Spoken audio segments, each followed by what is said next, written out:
Welcome to the Only Male Cruz show, the We On Your Head podcast. Discussing topics that make you say, how and where can we improve as a society? From a Black American's perspective. Copyright disclaimer regarding fair use is in full effect.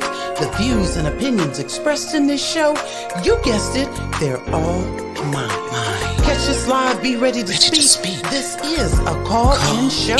Be sure to hit the like button, share, subscribe, replay gang, leave a comment. You know I want to hear from you. Let's go to work.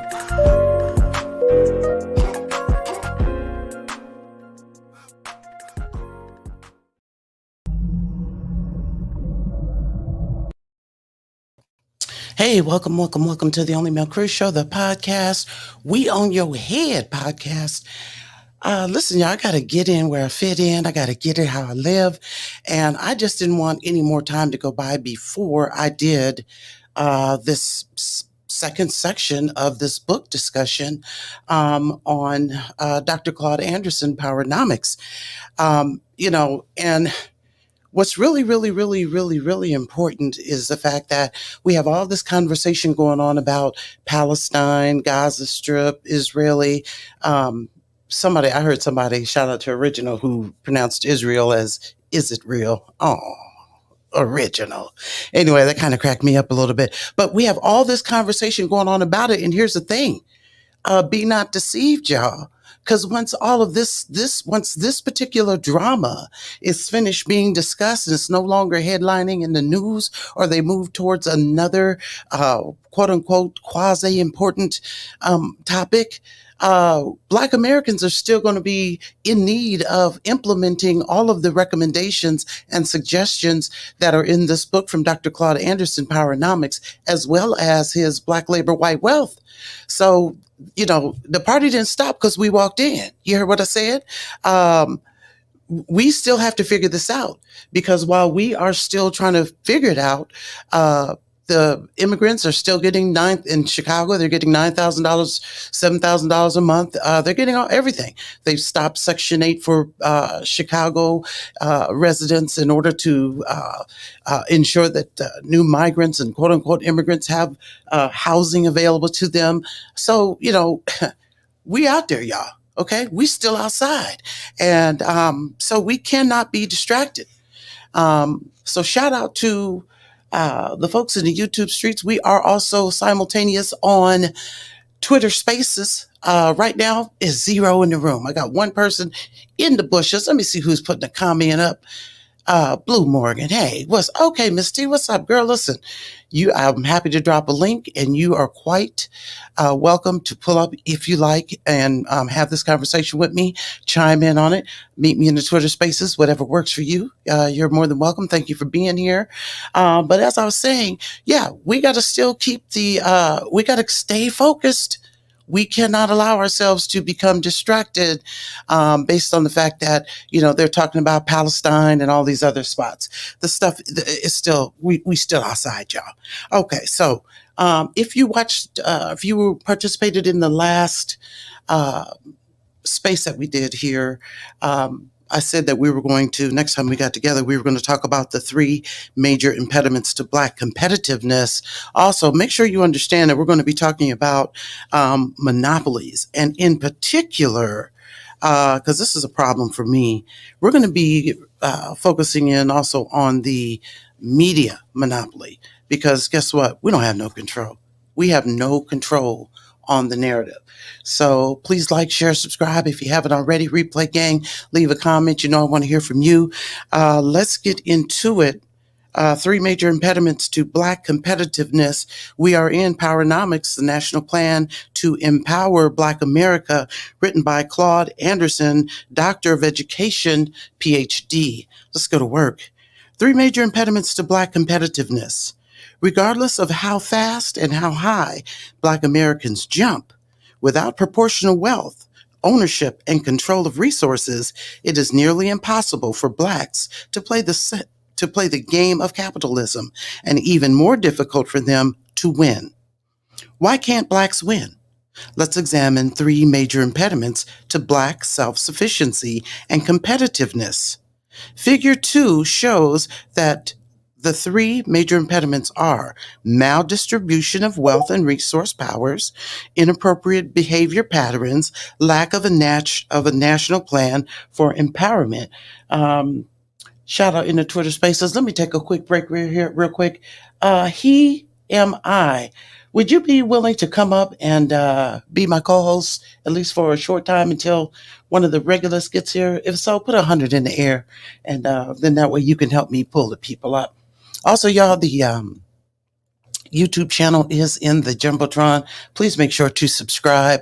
Listen, I'm not going to get rich if you subscribe to my channel tonight, but we would like to get this discussion into the algorithm so that we can keep it popping and get more individuals to contribute to the discussion.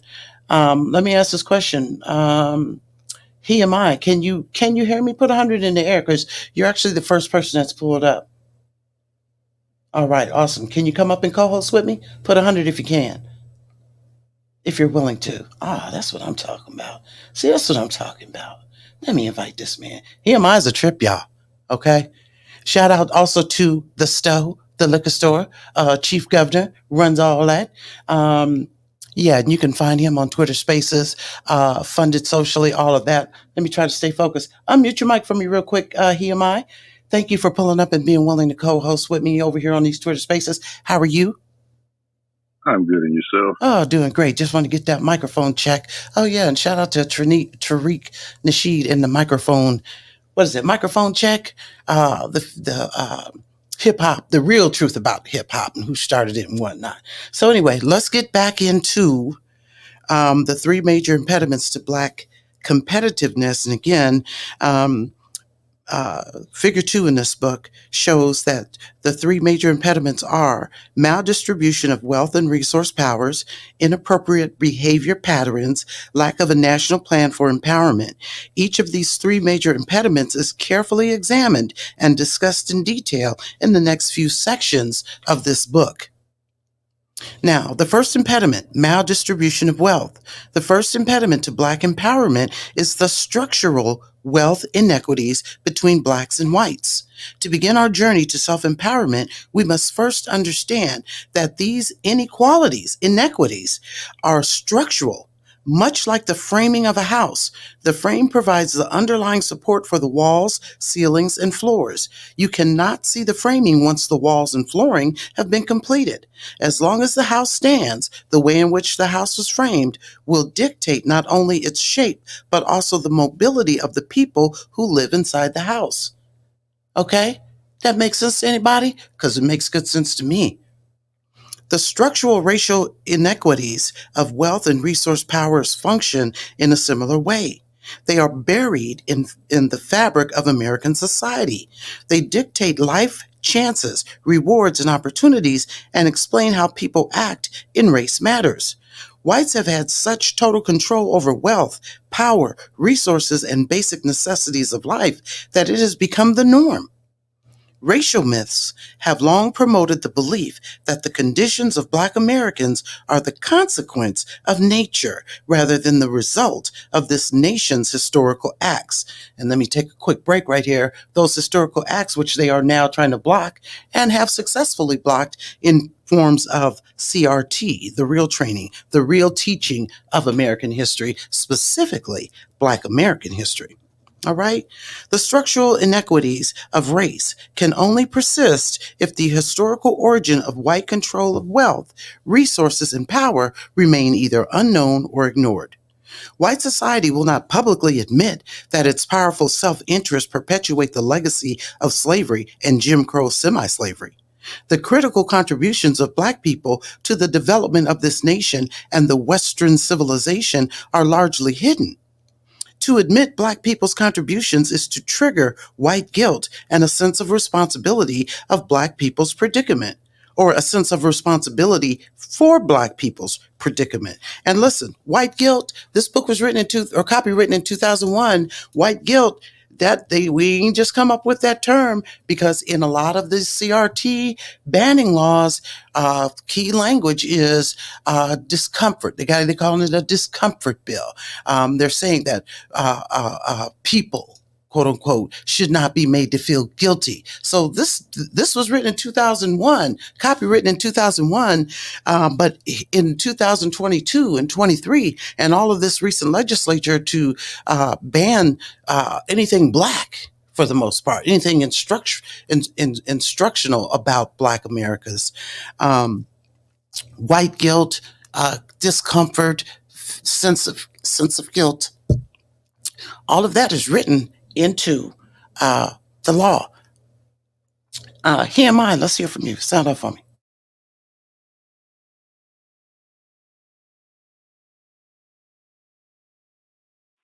Well, I'm in agreement. Okay. That's what it's there for. Yeah, that's what it's there exactly. for. Absolutely. No, go ahead. My bad. Go ahead. I'm like I said, that's what it's there for. They don't want their great grandkids and great great grandkids to know what grandma, grandpa, and great grandma and great grandpa did. That's basically all it is. Amen. No, Amen. Yeah, that's absolutely. And I'm sorry, y'all. I had my throat had tightened up, so I was trying to be a little slick and ask him to come through and say a little something. I drank this water. Ooh-wee. Anyway, moving right along. Okay, so as long as the house stands, the way in which the house was framed will dictate not only its shape, but also the mobility of the people who live inside the house. The structural racial inequities of wealth and resource powers function in a similar way. They are buried in the fabric of American society. They dictate life chances, rewards, and opportunities, and explain how people act in race matters. Whites have had such total control over wealth, power, resources, and basic necessities of life that it has become the norm. Now, according to records, the majority society compiled its wealth by using a simple economic principle. The industry of slavery produced a 1,500% return on investment without the burden of wages, employee benefits, and taxes. The lifetime profits produced by slaves were passed on to the slaveholders' heirs and their heirs' heirs. Wealth accumulated for white society while poverty accumulated for blacks. Our nation claims to be an equal opportunity colorblind society after more than a century of maldistributing the nation's land and wealth producing resources to everyone but blacks.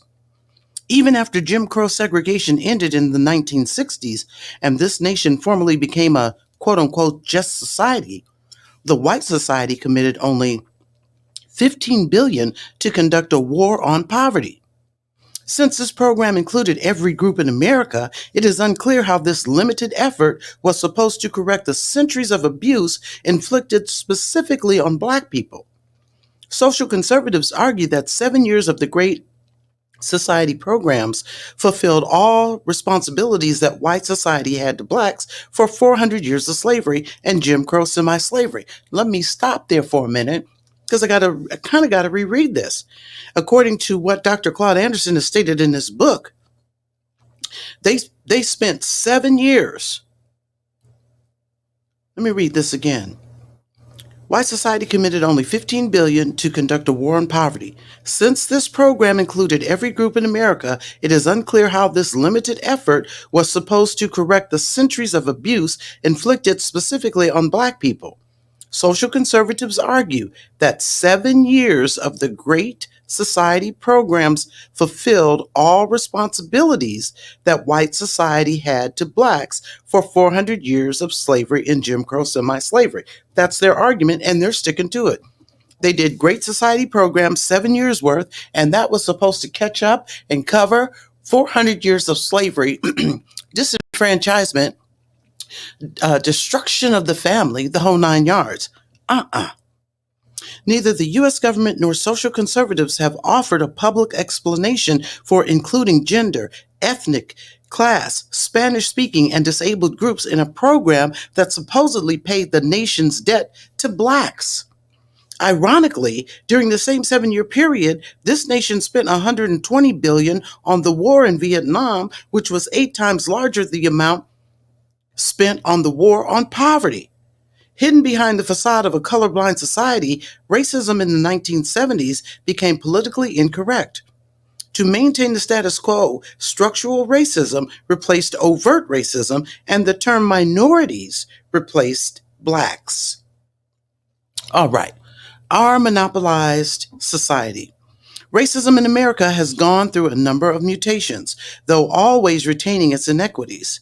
It is now particularly impossible for members of society to see and prove racism against Black people. It is now hidden behind pseudo-egalitarianism, a pseudo-egalitarian smokescreen is what it says.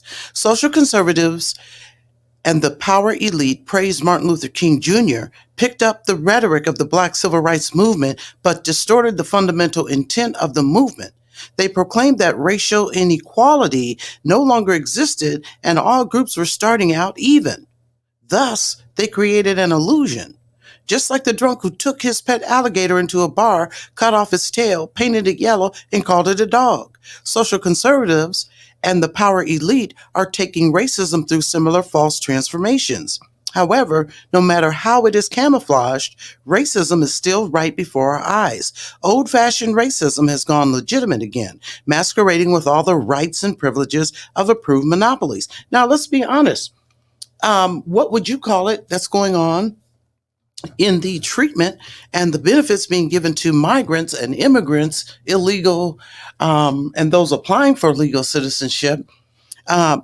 These benefits are going straight out of the hand. I mean, just sliding through the fingers of Black Americans and other citizens and going straight to migrants. I mean, Hiyamai, I don't know if you're still there, but any thoughts on that? Yeah, I'm still here. That's exactly what's going on. Mm-hmm. When did affirmative action when they gave it to all white women and called them minorities and funneled off to some other group. Mm-hmm. And remember, every time they did this, there was always white people in those groups. Be white women, be they disabled white people, be they whatever they were, they always made sure their people were getting something out of it. Mm-hmm. Absolutely. And even like they said, and Dr. Claud Anderson mentioned this in his Black Labor, White Wealth, when he talked about how the way they had it set up where women were the minority and were getting the hookup for the business loans or whatever. But in fact, it was the white men that really were holding it, running the business and making the decisions. The benefit was for the quote unquote minority, which included the white woman. But in fact, it was the white man it really was his company. It really was him reaping all of the gain. So the word monopoly emanates from the word monarch.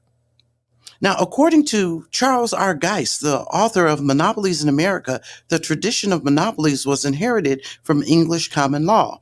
The British Crown granted patent letters to merchants, giving them exclusive right to provide certain goods or services. Any monopoly conveys the ultimate source of power, wealth, and control to a person, group, or business. When a business entity has a monopoly, it dominates and controls nearly all aspects of an industry and can use its massive power to raise barriers to control markets and bankrupt competitors. A racial monopoly, like any other monopoly, is defined by its origin and the power it has over its competitors. On its way to becoming the essence of various white monopolies, racism has passed through 3 monopolistic stages. The first stage is a natural monopoly that protects things that are strategically vital to the government itself. In race matters, whiteness and all of its ramifications was always strategically vital and invaluable, entitling its bearer to wealth, privileges, authority, power, and certain inalienable rights.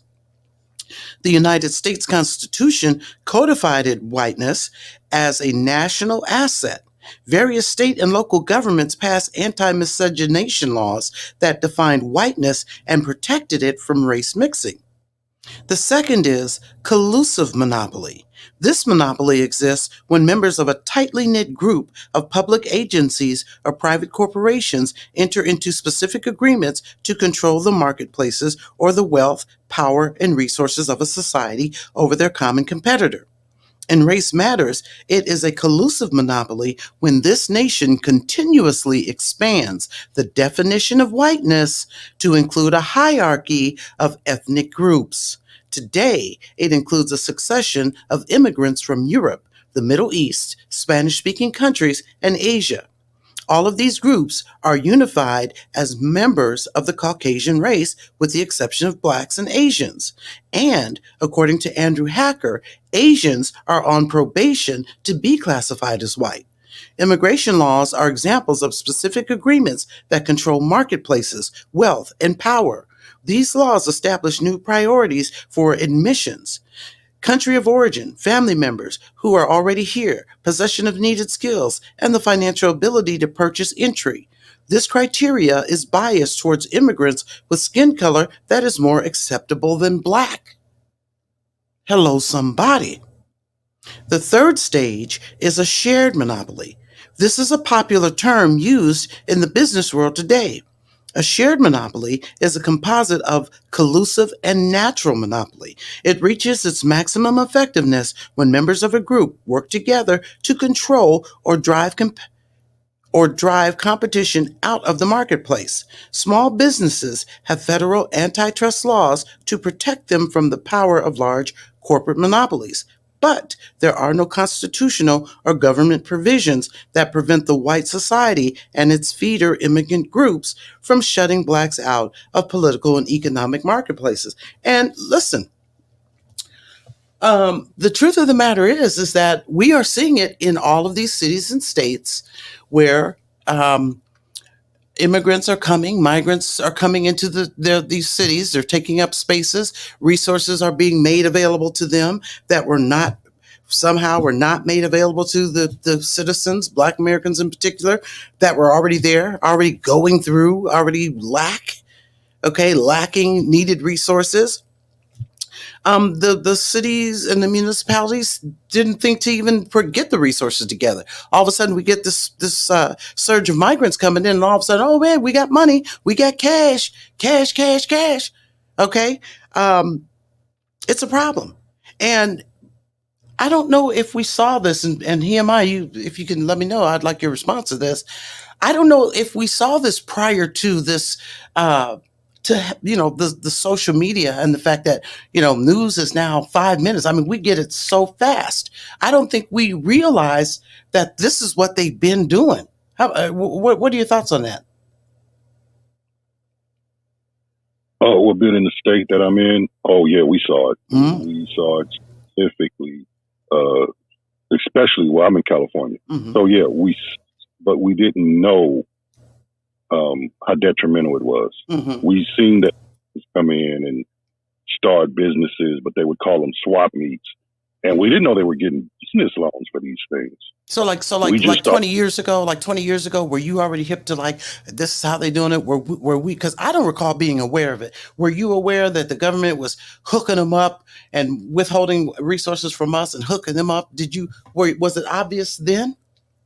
No, that's what I'm saying. Mm-hmm. We didn't know that they were getting these government grants or these kickbacks. We thought, like they said, oh, they're pulling themselves up by their bootstraps, but at the same time, we're like, well, you're in our community, and how are you doing this? Mm-hmm. We just nobody put those steps together that government is helping them. Yeah, because there were swap meets in every Black neighborhood in Southern California where I grew up. Okay, there was there, and they were all predominantly Asians. Mm-hmm. I don't know if they were Japanese or what they were, but that's all.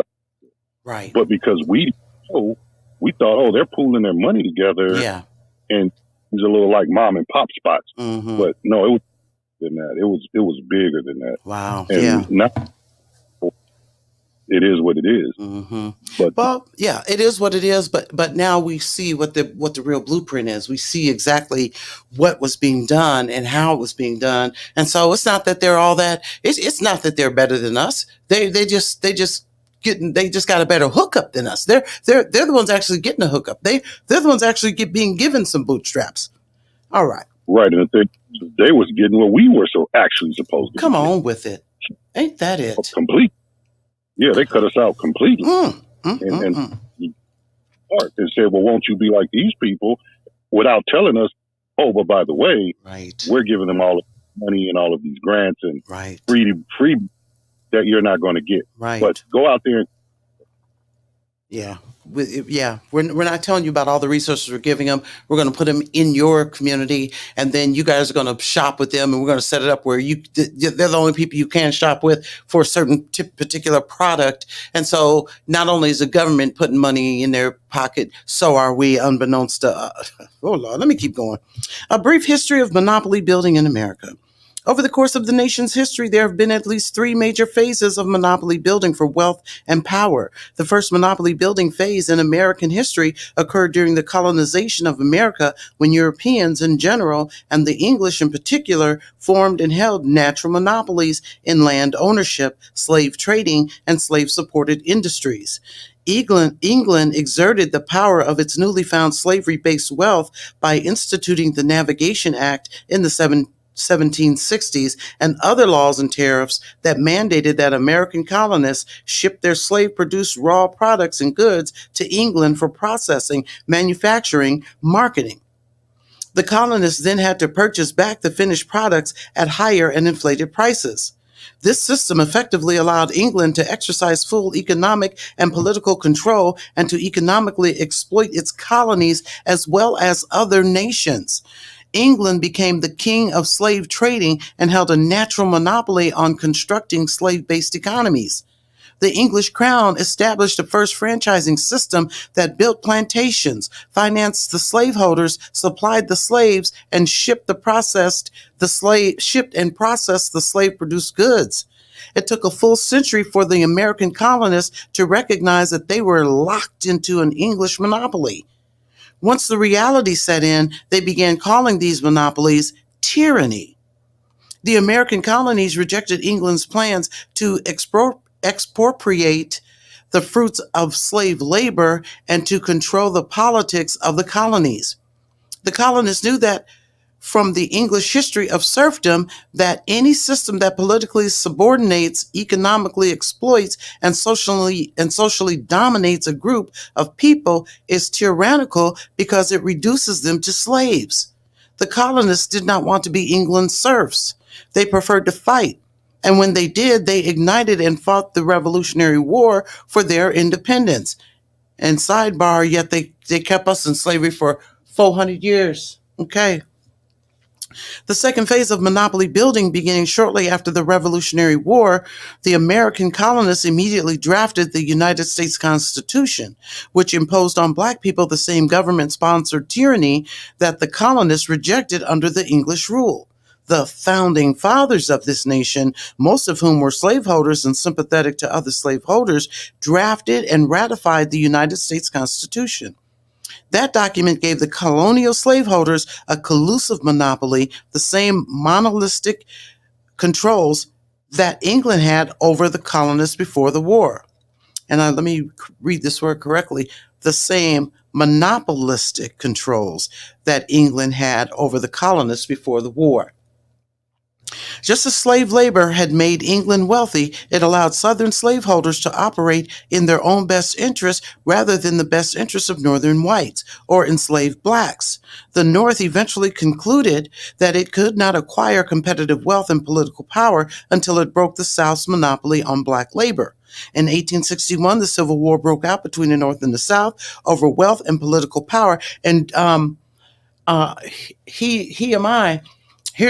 would want me and you to chop it up real quick on this piece because Dr. Claud Anderson is about to touch very lightly on the fact that the North wanted Black Americans free, not because they gave a damn, but because the South really had a monopoly on the labor the free labor that slaves were providing to the South. And so the North said, look, we're about to bust this up real quick and make it sound like we care. We're going to bust up slavery, and then we're going to turn our head and look the other way when you guys do your little Jim Crow thing and do all that other thing that y'all did to hold black people down. We just need them free so we can exert some of that, racial prejudiceness on them too. We want to benefit too. Any thoughts on that, Himai? Did you know that? And I'm about to read it, but did you know that? Yes, I did. Mm-hmm. Yes. And the North did not want the so-called slaves in the North. Mm-hmm. They simply wanted the South not to make as much money because the cotton was king. Come on. And the North producing anything. So now what you have is a bunch of educated people not making enough money, and then you have these what they would consider poor people with all the money, because the South, education-wise, was poorer than the North, but the North had no product. So they say, well, we break their product up, then they can't take us over with money, because that was they were going to buy elections, and they didn't want that. And also, and slavery also positioned folks in the South, politicians in the South, to have more of a vote and more power when it got to the House and the Senate, because the mere fact that they owned slaves constituted some piece of a voting constituency or something of that nature. Are you clear on that piece of that? Well, right. As Dr. Claud Anderson said, if they couldn't buy them, they'd rent them. They had the money to do it. Well, the North did. If they couldn't buy them, they'd rent them. Well, so till they could put their own people in there. They have to put their own in there. Yeah. They buy them off, and that's what they did. Wow. Let's keep going. The third phase of monopoly building occurred after the North won the Civil War. The war effectively destroyed legalized slavery and transferred the South's monopolies on wealth and political power to the North. The North focused its newly acquired wealth and power on industrializing the North and the West. The massive amounts of money previously invested in the slavery industry and Civil War military production was used to build bridges, canals, railroads, ships, and factories. However, in achieving the political and economic defeat of the South, the North had ignored the 5 million ex-slaves. Major political organizations in the North went on record opposing emancipation of enslaved blacks unless they were shipped out of the country in order that they not compete against white men's labor. Steven Steinberg wrote, now, the North abandoned black ex-slaves. The South got the message and commandeered blacks into semi-slavery while the North looked the other way. According to the Memorandum of Proceedings in the United States Senate, the Southern states, by their situation and climate, require black labor and must have it, or the states will cease to have any value. The Southern states enacted black codes that again gave them a shared monopoly, control on land, economic systems, governments, education systems, and black labor for another 100 years. Both the North and the South used various levels of government to create white-only businesses and political, intellectual, and social monopolies. These advantages of property, technology, political participation, and major business opportunities were passed on to the succeeding generations of white males. Now, again, question is, why are you talking about that, Mel? You know everything's going on over there in Gaza. You know we got migrants and immigrants over here, and they ain't got nowhere to live, and they need and this and that 2/3. And why are you talking about this now, Mel? For what? Well, here's why. Because as soon as this crisis is over, the crisis that Black Americans have been dealing with since we were forced over here is going to continue. It's not going to change. And so I'm gonna put this in the atmosphere. If you have so much compassion and empathy, and you can see the other side of the downtrodden, okay? If you can see all of that, how about opening the other eye and look and look at the Black Americans situation? Look at that. That's why we're still talking about it, because once you get all these migrants squared away and you've utilized all the money in these states and cities to make sure that the migrants and the immigrants are taken care of and everybody's well and snuggled in real good and tight, and all the snow and whatnot, when we get to that part of the season, Black Americans are still going to be out here trying to make $1 out of 15 cents. And any of the resources that are being given away to people that are illegally coming into this country, and I mean, yeah, they're coming into the country illegally and they're welcomed, and yes, they're coming from, bad situations. We're not taking that away. We acknowledge that. But it is unfair, but it is customary that they are taking away resources from Black Americans, and they're not giving Black Americans the same opportunities that they are these migrants. And we've been here longer. We built this country. Our ancestors built this country. Slavery was the engine, the economic engine that built this country. Shout out to JV in the Twitter Spaces. You're welcome up on the mic. Just request a mic, JV. You're welcome to contribute to the conversation. Go ahead, EMI. You had a comment, sir? I don't think they're blind to it. I think they know exactly. And in their mind, this is how we want it to go. Mm-hmm. I don't think they're not knowing of the suffering in the inner cities and areas like that. They put these people in here to take over the inner cities, as Claud Anderson said. They put in a buffer class, so when we come to our claim, they say, well, we don't have it anymore. Those people got it. And those people don't know about our history. So they're like, well, hey, here, I did what I was supposed to do. This is mine now.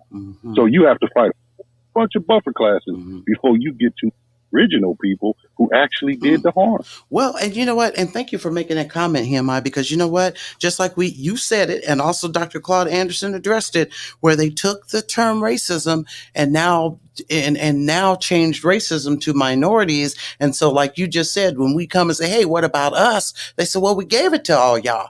You're a minority.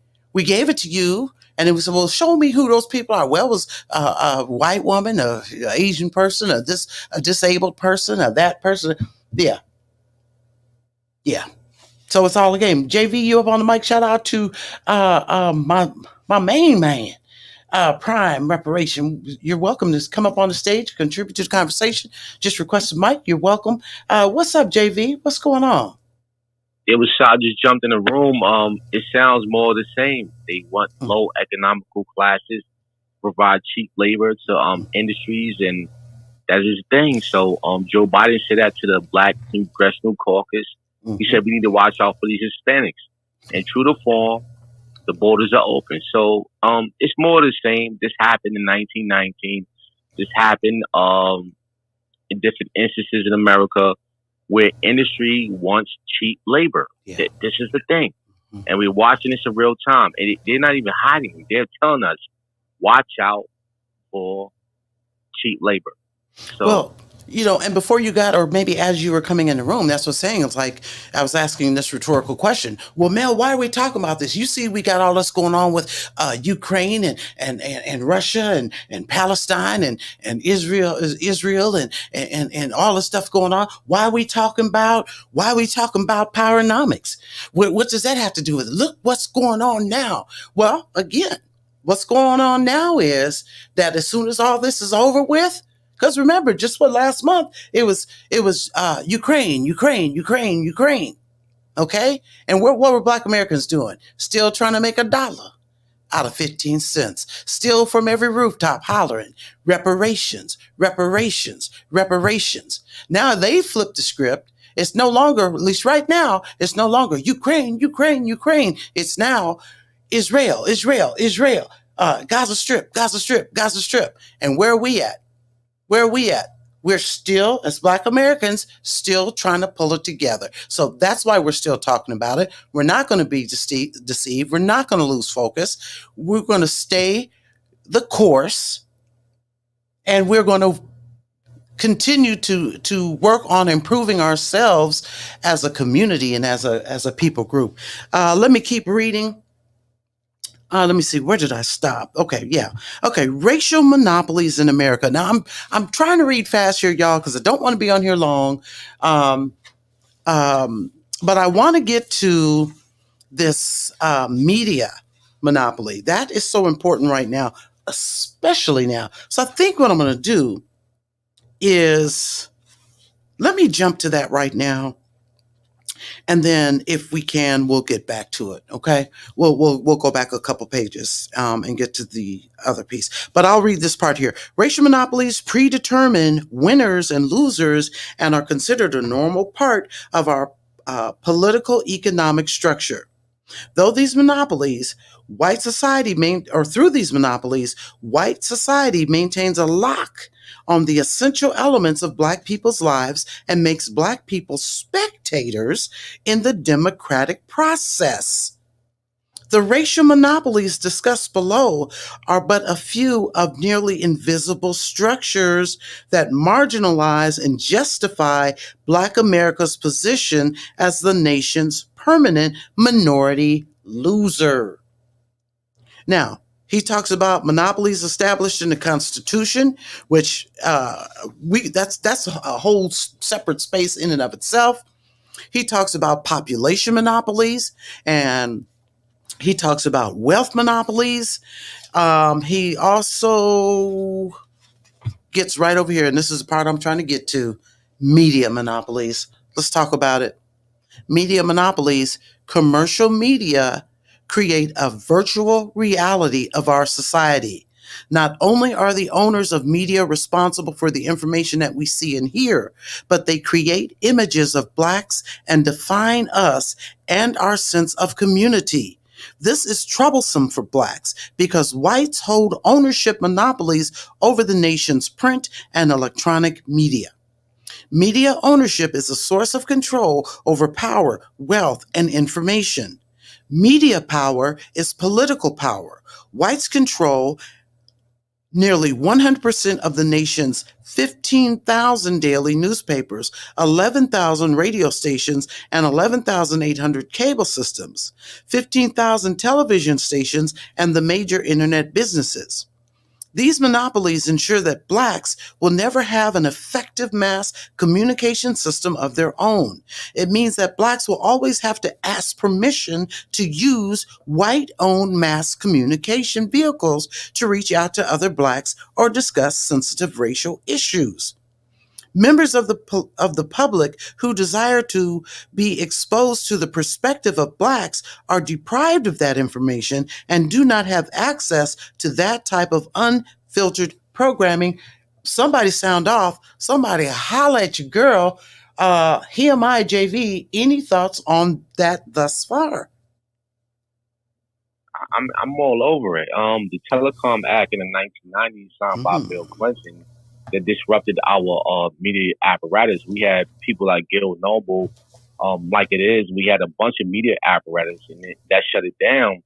Prior to that, I think there's different instances, but the one that was more notable to me is Black Codes. 3 Black men came speak together in the street. That's media. That's information sharing. So yeah, they locked us out of media, and when Claud Anderson woke up, they have 11,000 media apparatuses, and these numbers. It makes sense. Like this is warfare. You lock out resources. You lock out information. There was a guy on my job always told me how we lost the one of these wars, the Vietnam War, because communication. So stifle communication, you will stifle the war effort. So yes, media is a thing, and there's precedent here. Yeah. Yeah, thank you for that. And here's my question. Here's my question. It's rhetorical, and then again, it's not. Can we overcome this? Can we overcome these media monopolies, or how can we win? I'm gonna keep reading. Wait, hold on. We got a comment in them YouTube streets. Let's see. Blue Morgan is saying we should be granted 13% of all media. You know what? You're right. And I think that you are right in line with what Byron Allen, one of those things Byron Allen's been talking about. And I'm going to be honest with you, too, and I really hate to bring this man's name up. What's my man's name? Roland Martin. He's, that was the thing that set him off because he was mad because he was not getting his share of money that's set aside, that's typically set aside to be distributed to black media outlets for political advertising and things of that nature. And that pissed Roland off because Roland's like, hey, I should be getting this. I'm that guy. However, I just have to give him credit on that one because he wasn't getting it. Let me see. Blue Morgan is saying totally funded by the government like PBS, but ran by come on with it. Girl, you saying something right there, sis. I know that's right, Blue Morgan. Say that. Say that. Okay, white society constructs monopolies inside of monopolies. Clear Channel Communications provides a good example of media ownership as an important racial monopoly that is also a major source of wealth and power. According to the company's 1999 annual report, it owns 900 radio stations, 19 television stations, and 700,000 outdoor advertising units in the United States. It has equity interest in 240 radio stations internationally. The company's gross revenue in 1999 was $3 billion, which was up 97% from 1998. White media protects white interests. Without wealth to own media outlets, blacks will always be in the position of complaining about the images others present of them, but they will never have sufficient means to change or fashion appropriate images of themselves. In 1999, the National Association for the Advancement of Colored People, NAACP, led a complaint and threatened a boycott against all the networks for a television season that lacked minority characters in the program lineup. The network owners did not forget that blacks existed. They chose not to include them. In matters like this, blacks negotiate from a position of weakness because they own no networks and few television stations. Now, I'm going to pause right here. Somebody sound off. What y'all think about that? Because that ain't no lie. How do we change the image of who we are? How do we change our image as a people? Any thoughts on that? Well, we had a media apparatus, like I said, the Telecom Act shut that down. So I don't know how fair is that statement because we was pushing forward to have our own individual media and our own information sharing that did happen during the 80s and the 90s. And the Telecom Act did shut that down. It shut down a bunch of our media apparatus. So I don't know if we're without. I don't know what that statement means. It kind of like robs us of our autonomy because we were autonomous and we did create these ways to communicate with each other, but through legislations, laws, so forth and so on. Right. In the Telecom Act, it shut that down. So and JV, I appreciate you because what I'm getting from you, I'm sensing from you is, you're like, well, hold up. Like you're trying to cover us a little bit. It's like a hug. And I appreciate that because you're like, it's not like we didn't have it. It's not like we hadn't thought about it. But we had a Chicago Defender. We had an Amsterdam News. We had a bunch of media apparatuses. I'm not going to pretend and play like we're not trying to push our information forward. Oh, yeah. Although I appreciate what the brother is saying, but we were not like stifled. We're not just like sitting around holding our thumbs. Oh, That's yeah. not a thing. Right. No, we had Ida B. Wells Garnett. Like, no, we had media apparatuses. That is the thing. Right. So here's the thing. I don't want to dismiss that. We can't move. No. Yes, man. No. That's what I'm saying. That's what I said to you. I appreciate you throwing that in there because you know that, and I know that. And I think everybody up here on this stage, knows that. I know my man, Freeman, knows that. I know Prime knows this.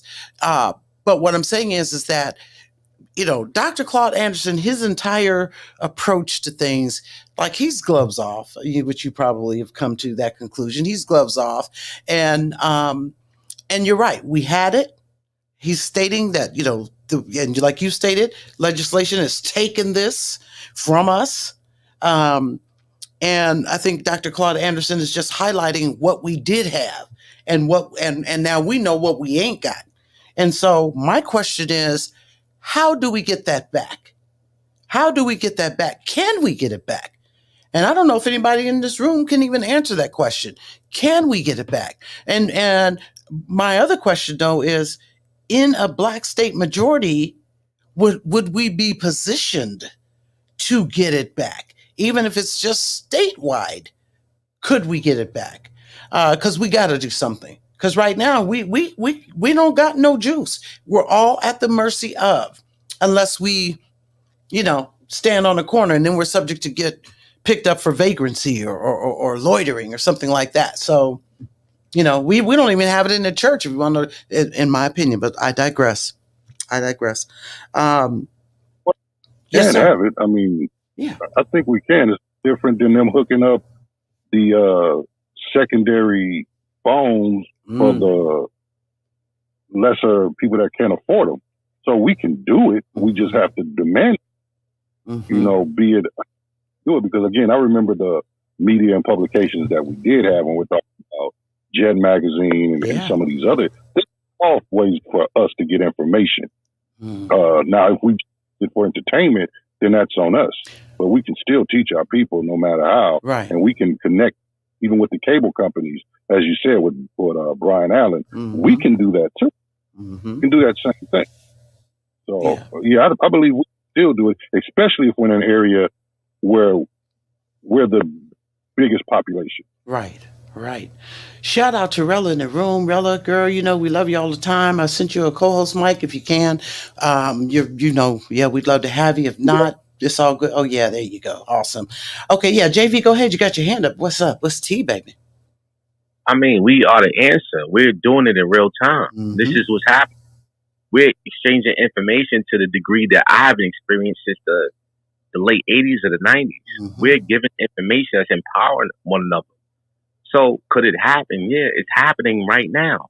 I didn't hear voices like you or Rella or the other brother like, no, this is happening. So let's grab the reins. Let's organize around this. Like exchange information that need to be exchanged without that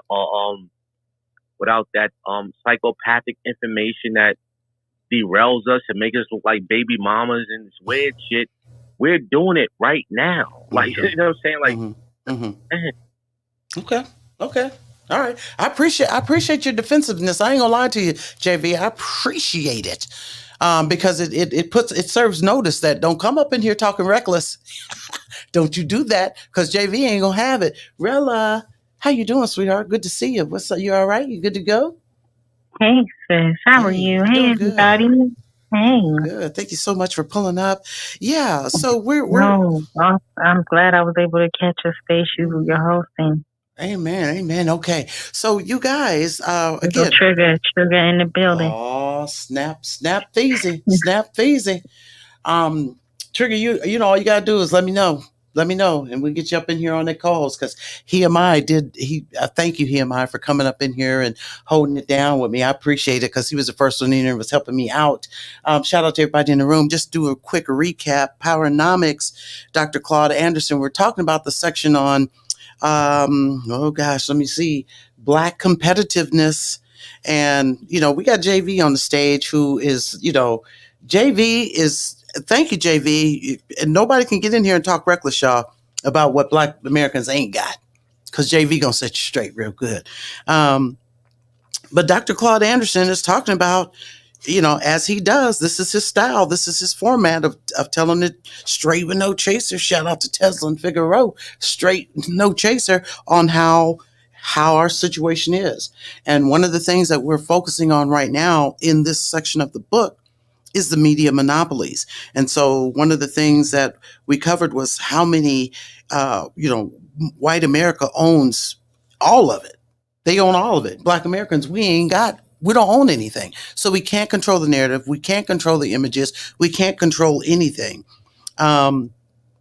And this is what Dr. Claude Anderson is talking about now. So let me go ahead and continue reading over here. In the case of the complaint, the NAACP would have come closer to addressing a core Black problem if it had challenged the Federal Communications Commission and the executive branch of government to demand greater Black ownership of television outlets. Without ownership, Blacks are unable to communicate with their own people without passing through and having the approval of non-Black media owners. And since Black issues tend to make whites feel guilty or threatened, white media only give Blacks access to their media when the issues are race neutral or relevant to the majority society. Even when Blacks own media, they have impediments to programming and economic success. The few broadcasts and print properties that are Black owned are so dependent upon white advertisers for revenue that programming from a Black perspective is often muted to avoid disapproval as too Black. Anything that is all Black is too Black. There are not enough Black advertisers to support Black media companies, which are an afterthought with white advertisers. If they do not elect to purchase advertising from Black-owned media, it will be safe programming. Wait, hold on. Let me get that sentence over again. Hold on, y'all. Hold on. There are not enough Black advertisers to support Black media companies, which are an afterthought with white advertisers. If they do elect to purchase advertising from Black-owned media outlets, it will be safe programming. They avoid supporting Black media when it reflects racial controversy. No other group has such social prohibitions. Nearly 99% of all white Americans live in all white communities, work in all white offices, conduct business with white customers, and send their children to all white schools. White print and broadcast media outlets target nearly 100% white audiences, but they are not criticized for being too white. Even the national political parties spend less with Black media than they spend to reach other groups. According to the May 18 through May 24, 2000 issue of the Challenger magazine, the Republican National Committee indicated it would spend $10 million in advertising with Hispanic media and $0 with Black media in its 2000 presidential campaign. As late as 2 months before the polls opened, unofficial reports indicated that the National Democratic Party had yet to commit money to Black media. Now that's interesting. I'm going to stop right there. That's interesting. And even though he's talking about 2000, the year 2000, we saw just, what was it, a couple years back or a year ago, where you had your girl, what was it? No vlog, no vote, no flucking, no voting. What was it? Somebody jump up off the mic and say what time it is. They're spending that, and that's even if they're spending money. That's even if they're paying those people to do those little nickel and dime ass political campaigns. Anybody know what I'm talking about? Yes. What I'm talking about, baby? No voting, no bucking, some weird, old degenerate shit. Yes. And we are not in a position, and this is the problem. We're not in a position, even though we can get together in spaces like this and say, yeah, that she don't speak for us. What was that girl's name? I can't even think of her name. She don't speak for us. But we don't even have a mass engine to be able to say, hey, white media, that ain't us. That is not a clear depiction of who we are as Black Americans. You're talking about Trina, sister. Say what, honey? You're talking about Trina. No voting, no voting, no voting. Yeah, her. Yeah, with saucy weirdo Saucy Santana. Yeah, so you had him, but then you also had your other girl, and that might have been about, that could have been about getting the C-19 vaccination. But the point is that was put out there to represent, an aspect of Black America, and they don't represent us. That's not how we process information. That's not how we make our decisions. Half the time, that ain't even how we talk. Well, shout out to the governor, because you don't like the way I'm talk. I mean, we don't even talk like that half the time. Anyway, let me keep reading.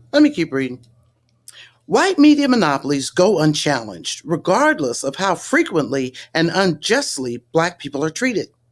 The control of images we see by media and the corporations who buy advertising was demonstrated in Detroit, Michigan at the premiere showing of the Tulsa, Oklahoma massacre, The Hidden Story, in the spring of 2000. The movie, which was produced for HBO, tells the story of the 1921 racial assault that claimed the lives of approximately 600 Blacks. Their homes and businesses were robbed, bombed, and burned by whites who admitted in the program that they were jealous of Black people's economic successes. Although this film is a poignant and important historical documentary, white businesses in the Detroit area refused to financially support its airing on the Wayne State University campus. Government resources have always been used to develop and maintain majority monopolies. Government policies allow media and communication monopolies, such as the telephone and broadcast industries. The internet, developed largely with government funds, is now owned by private companies and is becoming another white-owned media monopoly. And again, this book copywritten in 2001, it's not becoming another white-owned media monopoly. It is. Okay? Because you ain't getting no... Page number you so I can follow along, please? I'm sorry? Say what? What page number are you on so I can follow along? I had just wrapped up on 22, on page 22, right before we get to political and judicial monopolies. So, and we can get into that. I really wanted to kind of, just based on some conversations that, we've been having in some of these Twitter spaces, about the fact that we don't have this media monopoly. And Rella, I'm glad you're here, because I mentioned, I think right before you were coming in, about, in a Black state majority, would we be positioned to dominate the media in a Black state majority? Rella? Yes. So in a Black state majority, you're talking about essentially taking over everything that has being a majority of everything that has authority. So that would include people definitely getting into media, getting into journalism, professional journalism, also essentially, being the orators of the community, from the perspective of our experience. And so in a Black majority state, it's about having a majority stake. So it's either 49, 51, and we need to be the majority in all industries. And necessarily not saying that there won't be other people, there won't be other outlets for sources of media, but we need to be the controlling factor. And we certainly need to have a voice that is given the same level of equity in it being heard as other races and other ethnicities. So okay, good. Well, see that's and we don't we don't talk about that a lot. There's so many aspects to the Black majority state piece of it that and I think a lot of these things would come naturally. Just simply because it would be a Black majority state. But I don't think sometimes we bring these things to the forefront of our mind. I don't think we think about it half the time. So that's because I definitely agree. Mm-hmm. That's because they put trick. Well, you're an American. You're a Black, but you're an American, and we have this company. American, you speak American, so why don't you work with us? They did the same thing to the Negro baseball, and then when we get in there, we realize, oh, we can't let you say that. Oh, well, that word. Oh, our sponsors might object to that, and they might pull their funding. So that's where we got the problem, where we say, no, we don't want to have or be involved in your communication. We want to speak to our people the way we want to speak to our people and get we feel they need to hear. That way, you don't have any control over what we say, the images we put out, or anything. Right. But other than if we keep urging into this, oh yeah, we're all American because nobody else is doing that. We're the only ones. We're the only ones getting screwed behind it. Okay, Commander, you got your hand up. What's going on?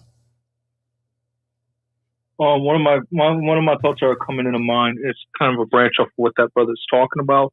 Is figuring out a way to keep and maintain our power to make sure that we can pass it on to next year's or to our next of kins. So that's what I'm kind of like looking at these institutions that you're talking about building, or through media, be able to like designate different groups of family members with those type of skill sets, and like they're beholden and responsible for those things, and making sure that their children are willing to produce the same thing and then replace their loved ones. You know what I mean? Like it really has to be very, very methodical and meticulous and intentional in how we go about rearing our children, and how we want them to position themselves so that they can be able to conquer within this society. So I think it's two different type of mentalities that we're gonna have to like get rid of. Dump one off, which that slave mentality that I see that we got going on, and start adapting for more autonomy and stuff of that nature, and also figure out a way to keep and preserve and protect our power. Okay, so you guys, YouTube channel is in the Jumbotron. Please hit that link, subscribe to my YouTube channel. I'm not going to get rich overnight. If you subscribe to the channel, like I said before, the whole point is to get the conversation in the algorithm so we can have more, we got to use this media the best way we can. Okay. And this just puts us into the algorithm and allows for more like-minded people to contribute to the conversation. Because if you notice, there's been some people that have been popping up in these spaces lately that are spitting fire ass perspectives. Okay. And I think our lives have been improved as a result of that. So it's like I said, I ain't gonna get rich overnight. Okay. I don't. Okay. So just subscribe to the channel. And then when you subscribe, stay subscribed. Okay.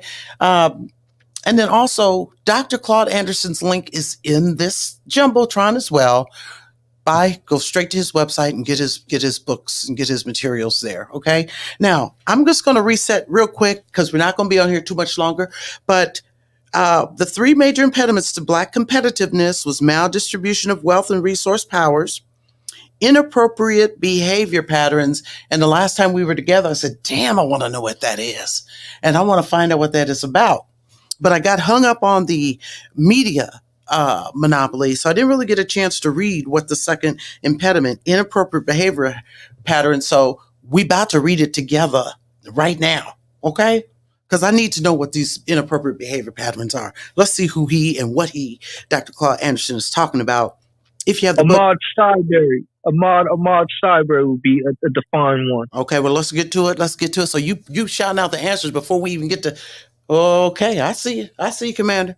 All right, but thank you. That's helpful. We're on page 25. If you have the book, the second impediment, inappropriate behavior patterns, the conditions of Black Americans cannot be totally blamed on white society's structural monopolies. The second impediment to empowering Black America is inappropriate behavior among members of its group. Their inappropriate behavior patterns stem from distorted vision. They are conditioned to be colorblind. They neither see nor want to be Black. Blackness is not just skin color. It is more so an appropriate behavior pattern based upon a rational perspective, a perspective born out of a group's experiences and continuing dilemma. An erroneous perspective causes inappropriate behavior patterns. Shout out to my man. What's my man's name? Talking about he tried to date Black women, but they didn't like him, so he had to go start seeing white women. Okay. These behavior patterns de-empower rather than empower Black people.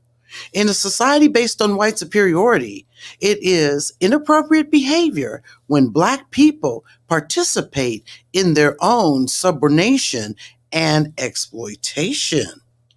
It is inappropriate behavior when their actions support the established racial hierarchy and encourage dependency on white society. The more a minority group, especially a planned Black minority, becomes dependent on the majority, white society, the harder it is for the group members to differentiate who they are and behave in their own best interest. Their dependency distorts racial reality and causes many of them to live in a state of denial, tolerating and justifying why they are in an oppressed state.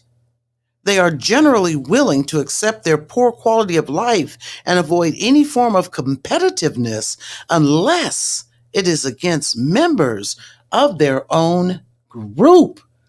Now, somebody come up off the mic or come up on the stage and say something about what I just read. Hello, somebody. For sure. We just talked about it. The deal with the swap meets, where they were selling crappy material.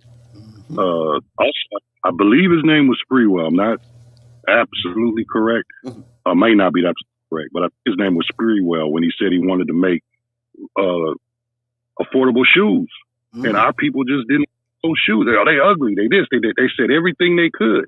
Even with the Shaquille O'Neal shoes that they sell out of Walmart, people will say, I ain't buying no shoes out of Walmart. I'm not saying everybody, but a lot of us are just not doing it for whatever reason. Some of them, he's already rich. I'm not going to make him rich. Okay, but you'll go over here and make these Italians rich or these people with these things rich, but you won't benefit your own people. Okay. So now, Rella, did you shoot that guy down? Oh yeah. Yeah. Have you talked to him before? What's his name? I've never seen the guy before. I have never talked to him before, but I wasn't giving him the opportunity tonight. You said not today, Satan. Not today. No. Okay. We talking about we talking real stuff. Yeah, we have business. So, okay, so Commander, you shot it. Oh, go ahead, JV. Go ahead. I got that guy's name, Terrell Owens. Terrell Owens, exactly. Now, hold on, Commander. Go ahead, JV. What was you saying? I think it's more the same. It's the way to step away from your own experience and like look for a common enemy. Punch down like crab in a barrel type of thing. Maybe that's what. Wait, JV, come a little closer, sweetheart, because you kind of sound a little way. Say what now? Hold on, let me get them on. Okay, go ahead. While he's doing that, Commander, go ahead. What was you about to say? Okay. All right. No, what's up? No, I'm right here. What's up? No, I thought you said it was Terrell Owens, but I thought you had something else that you were going to contribute to this. Thought you had something else you were going to say. Yeah, but just the unruly behavior. I will point out from a female perspective, or I say females who act unruly. I will point to the four sisters that was on that show. What's that dumbass show? You know what I'm talking about? With the four nice looking older sisters, Vivica Fox in the game. The little talk show. Yeah. Okay. Them ladies. Yeah. Okay. Yeah. You know what I'm talking about. Okay. Those ladies. Them going at Ice Cube all sideways, saying that they need to have a Pacific for women when he was being inclusive to saying black people. So you think that the way they conducted themselves was inappropriate behavior patterns as well? Yeah, yes, straight up and down. I think that what they were doing was just being obnoxious and belittling a brother. Okay. And they should have said, you know what, I see what you're talking about. I might not like this, and build upon it to make it stronger. You know what I mean? Okay. I didn't see that perspective from them, like that type of teamwork. Well, let me get back into, because one thing about that. Real quick. Go ahead. I think this is a coping mechanism, right? It's more of the same, right? What Instead is? of looking at real tangible experience in an attempt to like save yourself. Like you're in a ship that's sinking. You're gonna save yourself, and that attempt to save yourself You have to demonize the people around you. So I think that's what's happening. Okay. Punch them. Okay. Like don't make sense of what our collective experience is. Say, yo, you didn't carry weight. No, you didn't carry weight. So I'm gonna throw you overboard. I'm gonna win. It's some individualism type of shit that's going on. It's like I'm gonna abandon everybody so I can save myself. That's what I'm saying to the point that you raised, and it's horrible. It is because like it's a sense of desperation. At that point in desperation, you should be regal, you should be honorable. That's my attempt to be honorable and to be regal and to be black, those type of things. But I see people crashing out. That's what I'm seeing. Okay. Now I'll collect. Yeah, Mama, I'm sorry. No. You're fine. And you know what? Hey, yes, ma'am. I want to just throw, my perception in the ring from a descendant's point of view, a woman's point of view, and what I've learned. I agree with JB. I think there is a element of sabotage, selfish sabotage that says if someone around me is succeeding faster or quicker than I am, I, need to do something to impede their progress because they might leave me behind. There is a psychological fear of being left in turmoil. And whether it's, people who, have interracial dating or love is love, whether it's, I'm only going to do business with anybody else but Black people because people believe that, we don't know how to do business, or whether it's in the lens of, not wanting to work, I think in a compromising, in a grace way to practice nepotism or the nuance of nepotism so that everyone has a level playing field in getting going. We're all responsible. And it impacts us in such a way that other people I don't think know. They don't realize it. Their decisions do impact the collective in such a way because it makes it seem as if we are working, in a separate body, but yet we talk about being one body. Right. Well, and to your point, you're right. We talk about being one body, but those people don't be in on that part of the conversation because they're too busy taking their Blackness and being in denial of their Blackness. So I love what you said. I love how you put that together. JV, I see your hand is up. Here, I want to do a couple of things. Definitely got to shout out the main man. Black State, got to holler at you. Thank you for pulling up, everybody in the room. Appreciate all y'all for pulling up. The bigger question is, Mel, why are we talking about this? You know good and well that we talking about, that the news is breaking on Gaza Strip. The news is breaking over there on Israel. Well, like I said, 2-3 times in this space already. Last month, it was Ukraine, and Black Americans were still saying reparations. Now this month, it's Gaza Strip, Palestinian, Israel. Hey, that party don't stop because we walked in. When this news gets old, Black Americans are still going to be sitting here in need of what Dr. Claud Anderson calls empowerment, our own empowerment. So we cannot be distracted. We can't allow the media narrative that we have no control over. We can't allow that to take us off our square. We got to stay on point. Okay. I do want to get in a little bit more into it. And then JV, let me read a paragraph or two, and then I'm going to come back to you. Because now here, Dr. Claud Anderson is talking about categories of inappropriate behavior. So let's see what he's talking about. There are many types of inappropriate behavior ranging from the classic Sambo. A Sambo is a black person who betrays his own race and gains personal profit. That's the stereotype. To a militant with an attitude of blacker than thou arrogance. Inappropriate behavior is the manifestation of the intentional softening of the competitive impulse in an individual or group to the point that everything is turned upside down and backwards.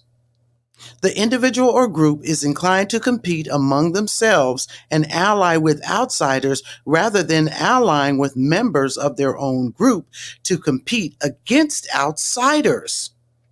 What is even more troublesome is that the inappropriate behavior teaches whites and others how to treat black people. If black Americans want to change how they are treated, they must change what they are teaching their competitors. Below, we will briefly discuss a few of the most common and destructive categories of inappropriate behavior. Collusion with the competition. This type of behavior is visible in coalition building. It is without a doubt the most troubling for race because it is a strategy used by so many members of Black America's leadership class. Although coalition building is a popular concept, coalitions almost always operate at the expense of Black Americans. Even though Blacks themselves are not organized and do not have stated group goals, coalition building encourages them to coalesce with other groups that do not, or as you were, coalition building encourages them to coalesce with other groups that do have articulated goals rather than to organize their own group. Black participation gives credibility and strength to ethnic, class, gender, disabled, and Spanish-speaking groups, some of whom compete openly with Blacks for wealth and power and openly oppose Black gains. Now, I got to stop right here.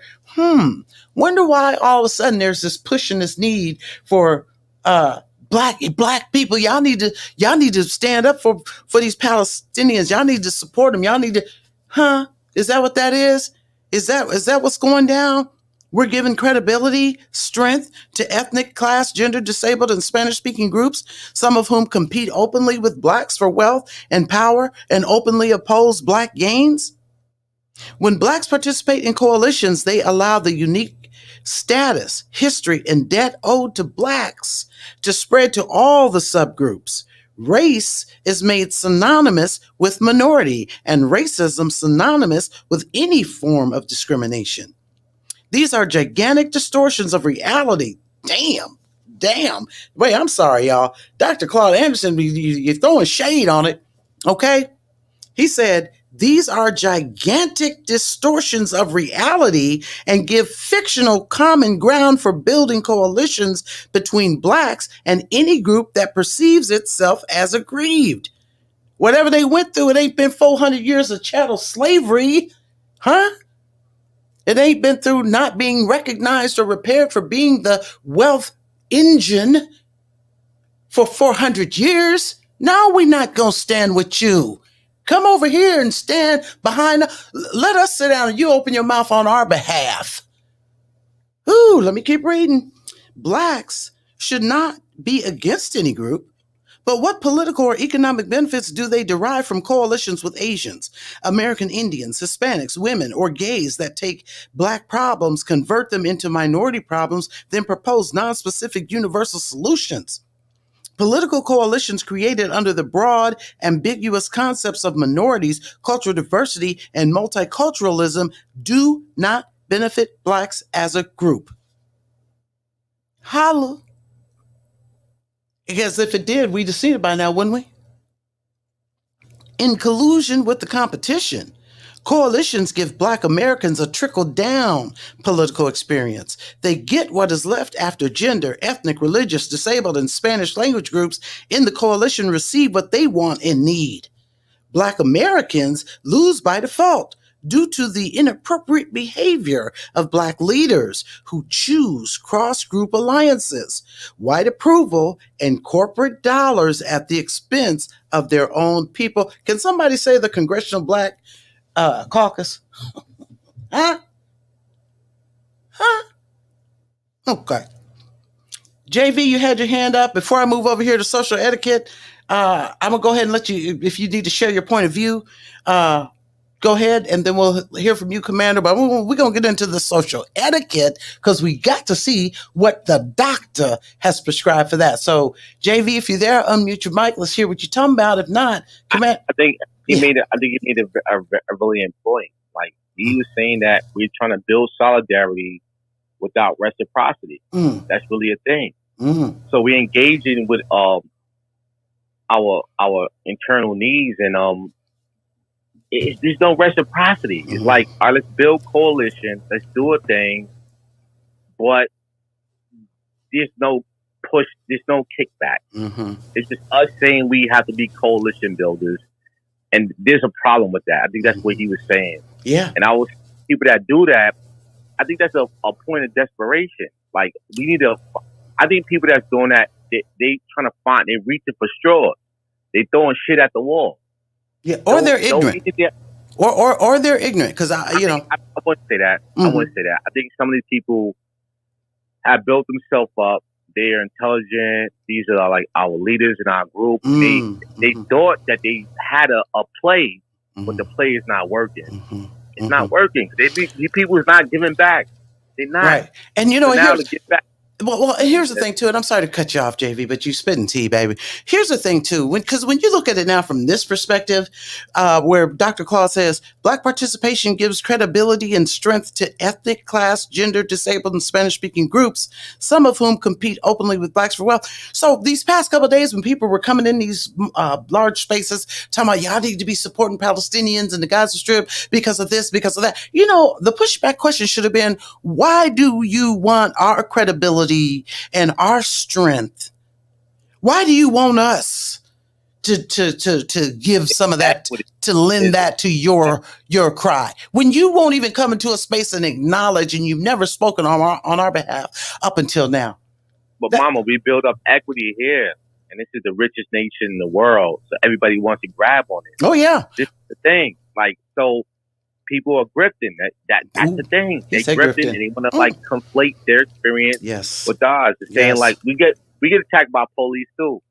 But no, you have not had 400 years of sabotage, bro. So I want to know what happened to you prior to your 100 years here. Like, what happened? Let's have that conversation. Like, this is not a fair interaction. This is just police fuck me over like they fuck you over. That's very topical. That's very remedial. Right. That's not full-throated. That's just, okay, police fuck you over, but you are able to integrate into society because you're white. You are. You've been made white. This is a thing. And we're watching, like, people that really understand, we're watching how this thing works. Right. People are made white. So I think this conversation should not be low level anymore. It should not be, we're building solidarity when people just grifting. People just interacting with this struggle and becoming something else. They're becoming the oppressor. In real time, watching people struggle with us and become the oppressor. How the fuck does that work? That's so fucking... I know.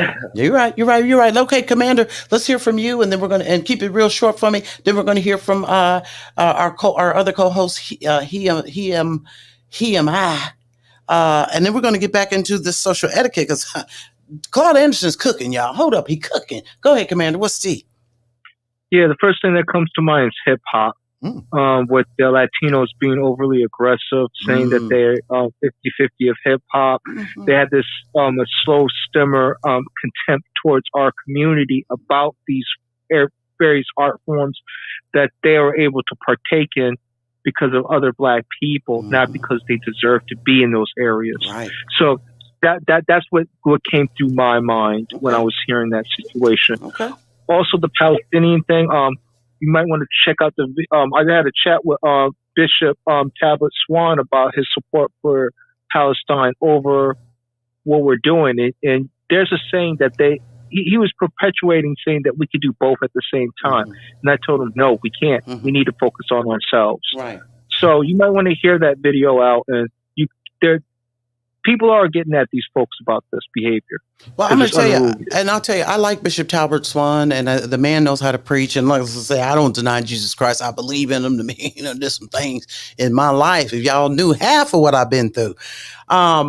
And again, and I think I said this in Black Majority Space over the weekend, that, anytime we're talking about Israel and the Palestinian conflict and all that going on, if you omit any piece of scripture or a religious aspect to it, no matter whether it's Muslim or this or that, whatever it is, if you omit that out of a conversation, you're not having a full conversation, because that is what all of that is about. So I respect Bishop Talbot Swan.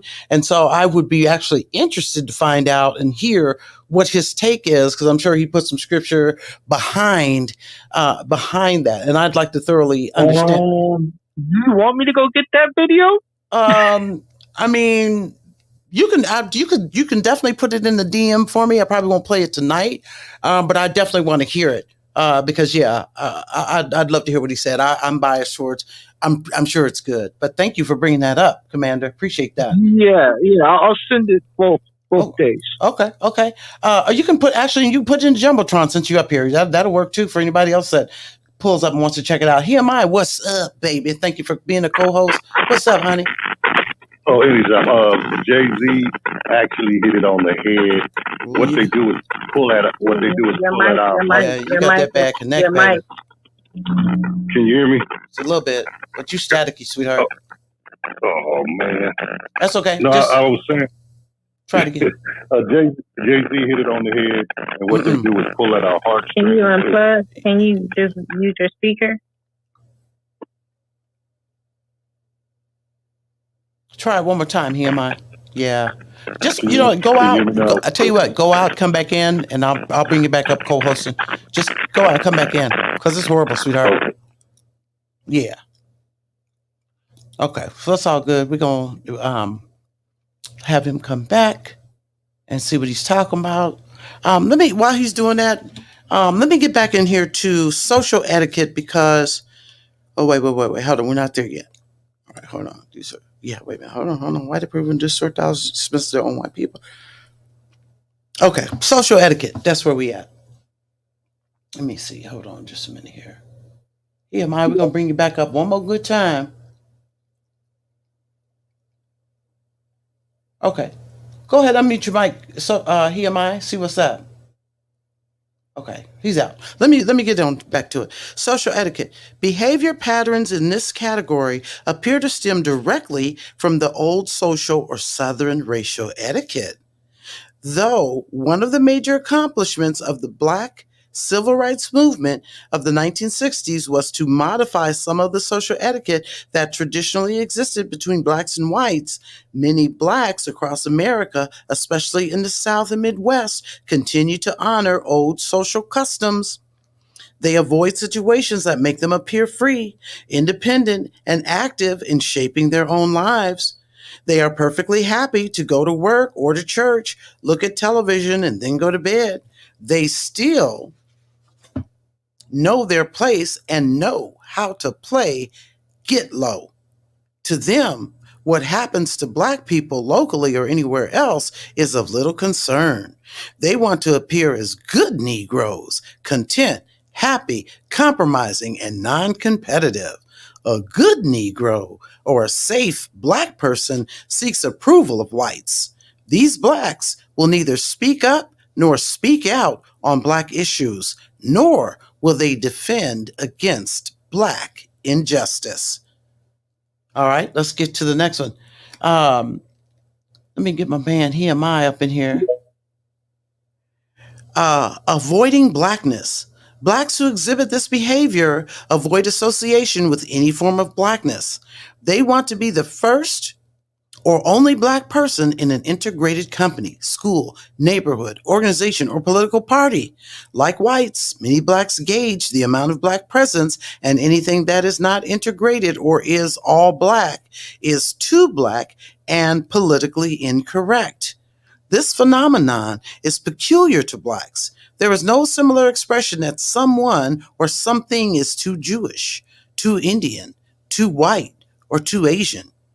Avoiding blackness allows many to live in a state of denial until the reality roosters come to the crib.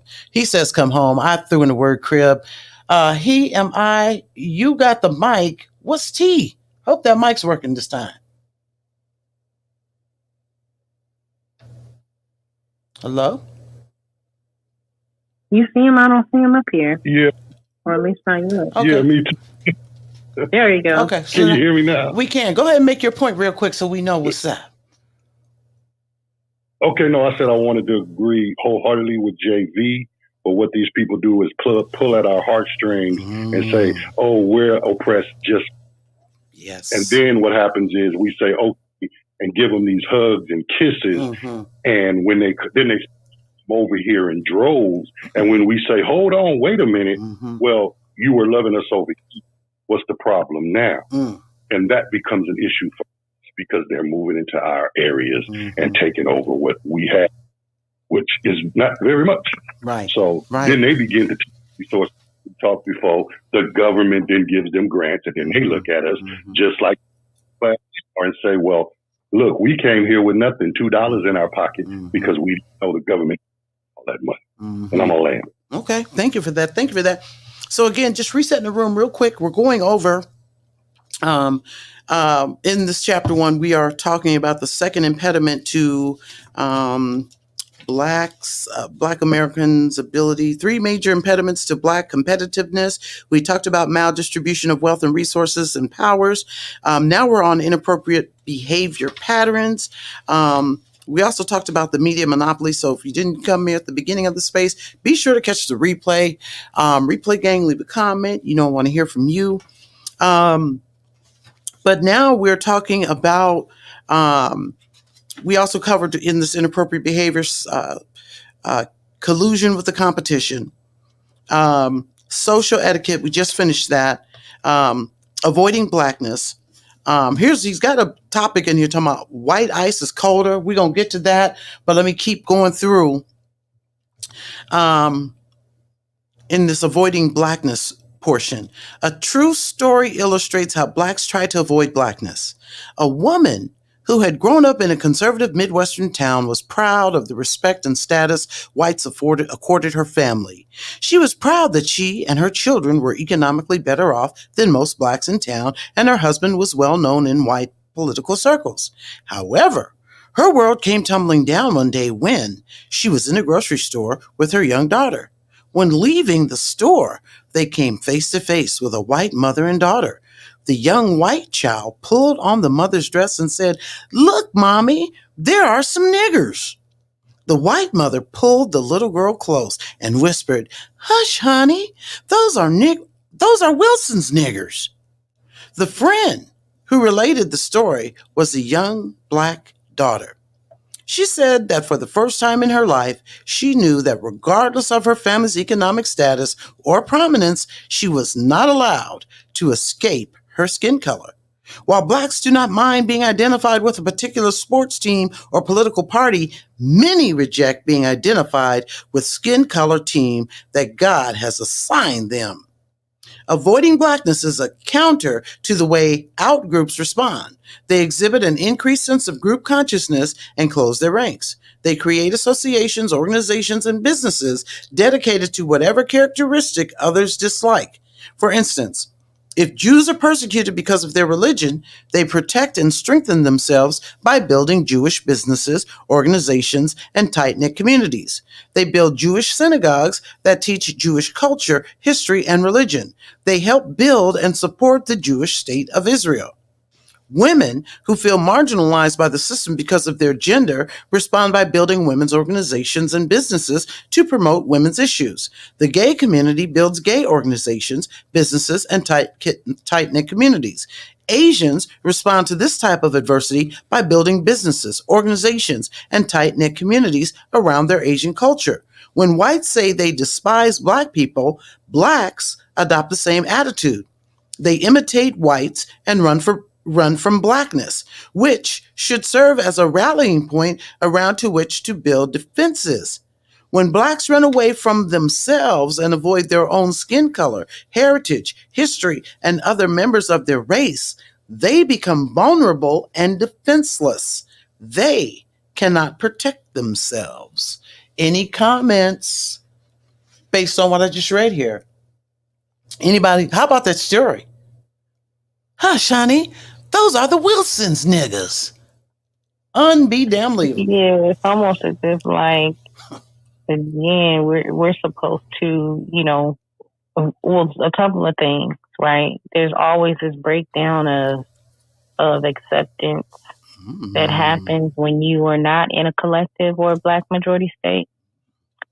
And there is the level of tolerance just to survive. So you don't say anything when you know that there's someone harming you, right, or harming your defenses, because you don't have anything to back you up. So what do? You opt to denounce yourself. You opt to even denounce the people around you in their behaviors and try to set yourself apart. So what we've been seeing and noticing is throughout the years, for the ones who do tap dance, Bojangle, all those things, they are in their own turmoil, but they've separated themselves. So they've allowed that behavior to happen out loud, you know, and hence we created the monster of people like the mother and daughter to be able to practice full autonomy, to practice full on hate, rage, and whatever else they want to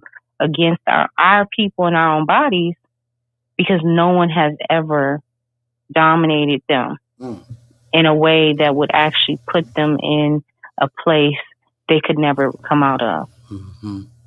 And the way they can go Karen and Ken so tough, they'd probably never recover. They would never, right. Right. And so you imagine doing that in a black majority state. And there's things that we just wouldn't even have to say. Just our presence alone amongst each other would strike fear in people to wanting to harm anyone on an individual level, because the community, the legislation, you know, even police departments, you know, I was talking to Black about the police departments and fire departments are not even, you know, ran by us in our own community. Right. There are other people coming from other communities to quote unquote play savior, but they don't even save you. They can harm you at any given time. So that is what that is. Absolutely. That is exactly what that is. Commander, I see you got your hand up. What's up? We got one more quick section. White ice is colder. Now, how can white ice be colder? Go ahead. What's up, Commander? It was that last sentence that you said that struck a nerve, and I couldn't. And Sister Rella said some interesting things, and I kind of lost my train of thought. If you could reread that one section, because it brings up an interesting point. Hopefully this is the part. It says, when blacks run away from themselves and avoid their own skin color, heritage, history, and other members of their race, they become vulnerable and defenseless. They cannot protect themselves. Is that what you're talking about? Yeah. That part right there. Like people get upset with me when I talk about when we're in black spaces or lineage-based spaces. I say we should not be giving mics to white folks, and I'm saying that as a form of protection to protect ourselves, and also to separate and delineate ourselves from other groups of people. They do not need to know what we're doing like that, socially like that, and understanding how we move like that. And I think we need to be more vigilant as a community to be more close-knit socially, so that we know how to act when we come in more into contact in person in these much more closer settings. Right. So that was the reason why I harp on that, saying like, don't get these. We talk to white folks all day long. We don't need them in our most intimate spaces while we're at the war room. I think that's not appropriate. That's inappropriate behavior. And you know what? And I'm gonna say this to you, Commander. And I get this a lot. And like I said, you know, I defer to Rella when she's co-hosting, and somebody comes up and Rella says, "No, we ain't hearing from them. That's, hey, I ain't gonna argue with you, Rella." Okay. Okay. But I'm going to tell you, I don't have a problem with it. If somebody white pulls up in here right now and they're listening, Fine. If you get on the microphone and you want to share, fine. Because I want to hear what you have to say. I really want to hear what you have to say. What you're not going to do, however, is take the conversation left. You're not going to derail the conversation. You're not going to do that. And if you come ratchet, then you're going to get ratcheted. I mean, it just is what it is. But to me, when we're on the job or when we're in different public spaces, no, it's a little more riskier having, the kind of conversations we have here in a space that we control. So if they've got the audacity to walk up in it, conduct yourself how you wish to be treated, that's how I view it. But, hey, it is what it is. It just is what it is. And they made them possessions. That young white girl made that black woman, grown woman, a possession. Yeah, see, and she did not say that's the Joneses. She said that's so and so. Yeah, that's the Wilson's niggas. Which becomes right back into which comes back into slavery. Mm-hmm. She didn't even have a name. Come on. That's why it affected the child, the young black child, so much. Exactly. And when she told the story, that's the possession that they think we are to them. Exactly. And they need to be mindful of that. Exactly. Yeah. And if they come up in this space with that, because there was a lady in the space a couple of days ago, and she was like, Black people have, I'm so glad that woman came up there, but I could not I was on the stage, but I was in a internet area that just was challenged and it wouldn't let me wouldn't let me speak. But the woman was like, Black people have been succeeding. That's why they should go ahead and support Palestine. You guys have had some success. I see you over here. I see you guys working over here. I wanted to get in that white woman. And you know what? It's so funny because it's a different succeeding to them is that you have we've given you the ability to breathe, right? You haven't been murdered yet in the street. Come on. So you talk about succeeding, and yet we drive through. Like, I'm in the DC area, so you drive through the DC area, which used to be Chocolate City, and now you look at these huge homes and you see people living in white picket fences and they're walking their dogs freely, but yet Black people are walking around homeless, going out of their minds, with no food, the struggle. No one talked about the impact that Ben's Chili Bowl had and a lot of mom and pop shops that had lost their businesses in DC after COVID, and none of the people that have moved in to gentrify are ever talked about having issues with police. You don't hear them talking about how they're being oppressed by any type of elements in their community. Yeah. But yet other groups get to move in and create nations within a nation. The Indian community has been able to move into the United States. And I'm talking about the Brahmin Asians, East Asians, I want to say. The Kamala Harris's. She's her her family lineage, but essentially they've been able to come into the United States, create enclaves, little enclaves of community, nepotism. No one challenges them and says it's racist. No one says, oh, why don't you hire anybody besides Indian people at your restaurants or in your business establishments? You live in a community where Black people live. And yet they are pulling resources from the community, but they make sure they only deal with their own businesses. They only deal with their own people. They riding around in, high priced cars and big homes, Teslas and stuff. But yet we're always the ones that are called on when it comes to why aren't the blacks supporting our cause and oppression? Right. Well, let me thank you for that, Rella. Thank you for that, Rella. I have to say, because this touched me.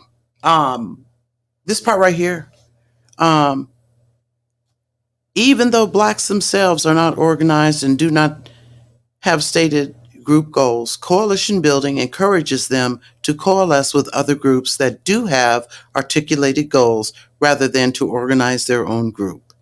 Black participation gives credibility and strength to ethnic, class, gender, disabled, and Spanish-speaking groups, some of whom compete openly with Blacks for wealth and power and openly oppose Black gains. These people recognize what the hell we've been through as a people group, as an ethnicity. They know what we've been through. They see it. Shout out to Armand Wiggins, who told Tasha K, you see it. You see it. No mentor. You see it. These people see this. And Dr. Claud Anderson just spit the tea and said, this is why it's imperative from their perspective that they have Black participation when it comes to whatever situation they're trying to resolve, whatever egregiousness they feel that they need to combat, because our participating gives it credibility. It gives credibility to their situation. It gives strength to their situation. Sister, welcome to the stage. What's up, girl? You got it? Oh, okay. I just wanted to say, I want to be positive, but it ain't looking good for us, y'all. And I just have to be real. I can't, sugarcoat it, and I can't put the cherry on top or anything like that. Mm-hmm. So, that's number one. So, number two, we've got a lot of things that is not our fault. We are still in battle stage. We are still in a war. And that's the only way that I can kind of keep people motivated, right? Because all of the economics, it's an economic war. It's not a physical war. But what's troubling me is that it may become physical. We got this stuff going on with Israel, and there's so much, so many divisiveness, right? Right. Man, damn, a Negro can't catch a break, right?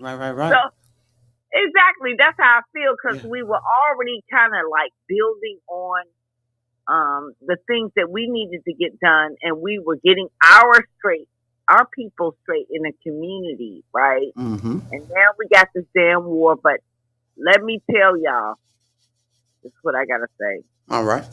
We don't have nothing to do with that war. Okay? So, my fundamental position on that, stay neutral. Stay very, very neutral. Don't get yourself caught up, because we're still within the white supremacy system. And Israel controls America. Now, I want you to digest that. Okay. Israel, America is like the 13th colony. So everything in our system, where we sit and we talk about our system, we talk about the white supremacy, we talk about our governance. Mm-hmm. We understand we have a government here, right? We got a house. It's all controlled. It's not all. Let me not say that. Right. It's a majority controlled by Jews. Well, here's where this is kind of where we positioned and stationed ourselves this evening, and this is where we're going to sit. We are not going to be distracted. We're not going to deviate. I mentioned in the space a couple times already that last month it was Ukraine. This month it's Israel, Palestine, Gaza Strip, Gaza. It's that. But you know what? What will be consistent, what is consistent is we are demanding our reparations. We're not deviating from that. We don't give a damn what happens, what y'all doing over there, and there.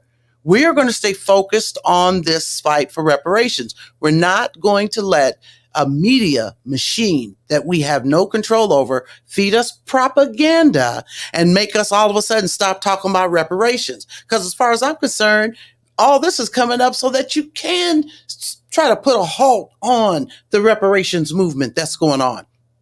We don't know what kind of conversations are going on behind closed doors about reparations. We really don't. So we're not going to lose focus. We're not changing the goal. We're going to continue to research and read and learn and come to the conclusions of why we are where we are as a people in this society, and work towards doing what we got to do to get out of it. Because one thing, we're going to always be Black. The war of the month, next month, we don't know who that's going to be, but it will be one. But we going to be Black. You feel what I'm saying? So we're staying the course. We're not changing, and we're going to continue to demand. If anything, we're going to tighten up, okay, what we ask for and how we ask for it. Because the truth of the matter is, the governor of New York has already hooked up the deal. 400 employers are ready to give immigrants jobs. I don't know. It needs to be 400 of us in line for one Black American, for one immigrant. If you hiring this immigrant, hire me too, because you clearly the requirements to get the job. I'm more qualified than the immigrant, right? So if you're hiring the immigrant, that means I'm qualified coming out the gate. Hire me, okay? And if Chicago, if you're cutting out Section 8 so that immigrants can have, Chicago's cutting out Section 8 so immigrants can get it. Chicago's giving $9,000 a month for 6 months for immigrants to get an apartment. And here's and I was going to play that clip, but I said I'm not going to go through it right now. The thing about it is, you know, most places, if you want to rent somewhere, they want your income to be X number months of the rent. You have to make at least X number of months of the rent for your gross income before they'll let you. Yeah, three times the rent. Yeah, before they'll let you lease. And if they've raised the rent, so you're saying 38 or 4,000, 3 times that. Mm-hmm. So, but the thing is that the way this plan is with Chicago, as the lady broke it down, they get $9,000. And they give them that rental assistance for 6 months. But in that 6 months, they will have gotten jobs. They will this, that, and then they'll see where they're at from there. So you're already allowing these people to not even have to meet that particular standard of 3 times the rental income. You're allowing them to get by with that. Or you plan on continuing to pay that $9,000 a month after the 6 months. But Black people can't even get up off the street. No. So we, you know, it's work. So we're not going to get focused. I feel you, sister. I feel exactly what you're saying.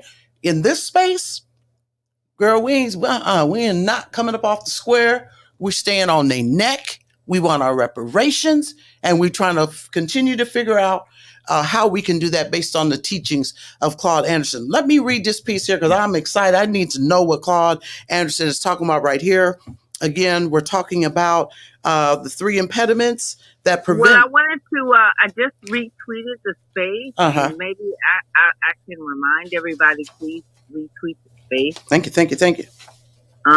So I just literally did that. Thank you.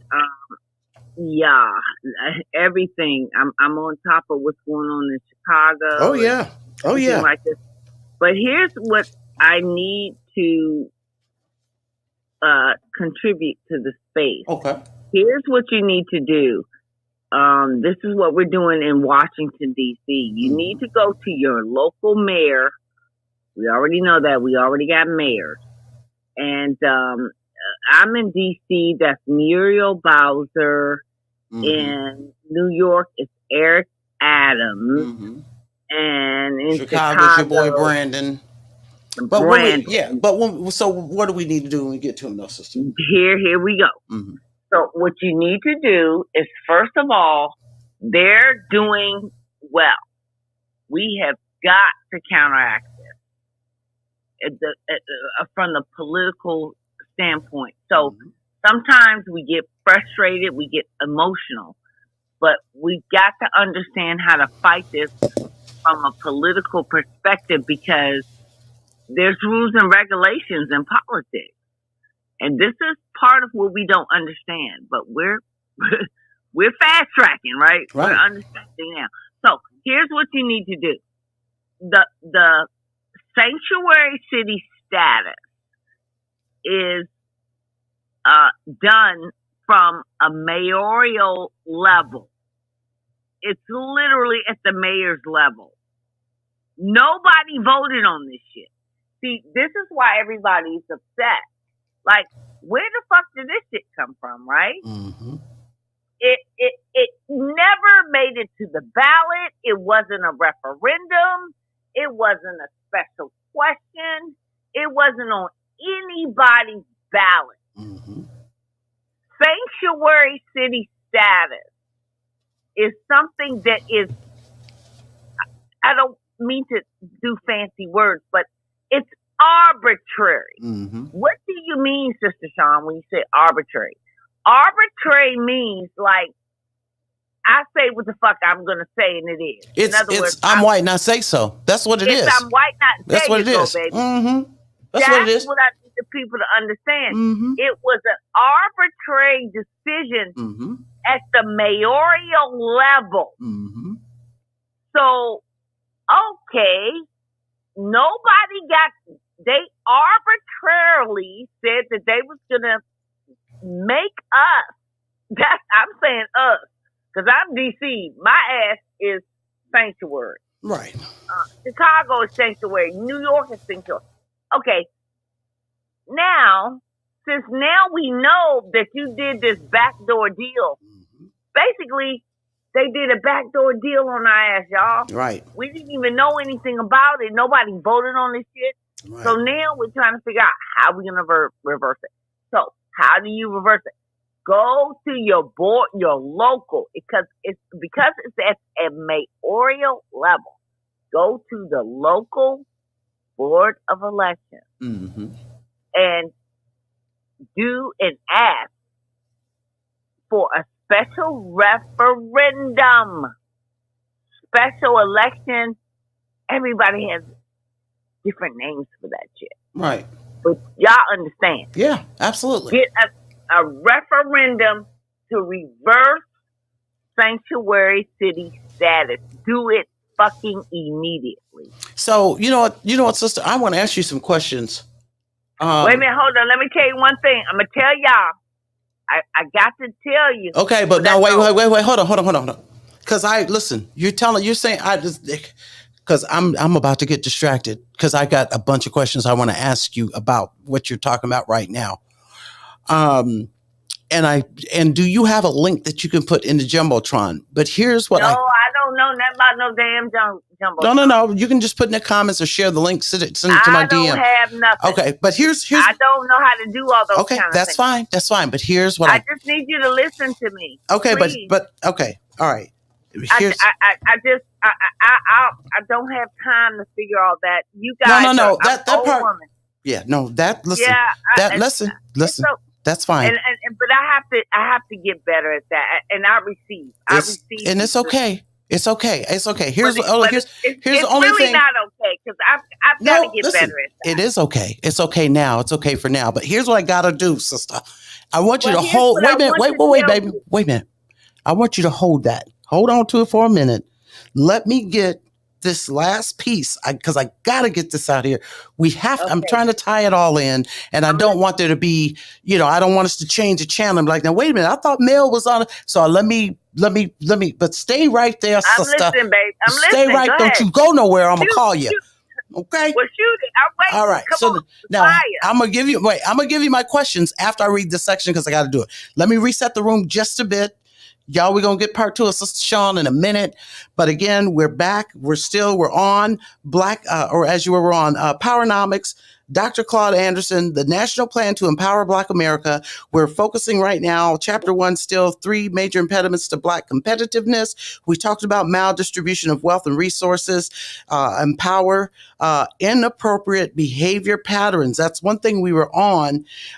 We're kind of thick into it now. We're into the categories of inappropriate behavior patterns. We talked about collusion with the competition, where Dr. Anderson said Black participation in Palestine and other type of non-Black American issues gives credibility and strength to the other groups that say, hey, Black people, y'all need to be up in here supporting this and that and this and that. No, we don't. No, yes, y'all do. No, we don't. And Dr. Claud Anderson is telling us that when we do that, we're giving them credibility and we're strengthening their position because they recognize what we've been through. They recognize it. They see it. They see it.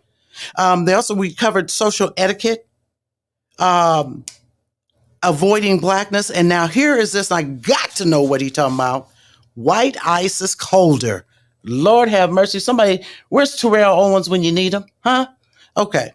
White ice is colder.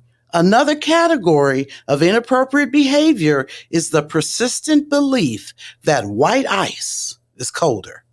Black America is conditioned by family, school, and all the social institutions to believe that whites are inherently superior.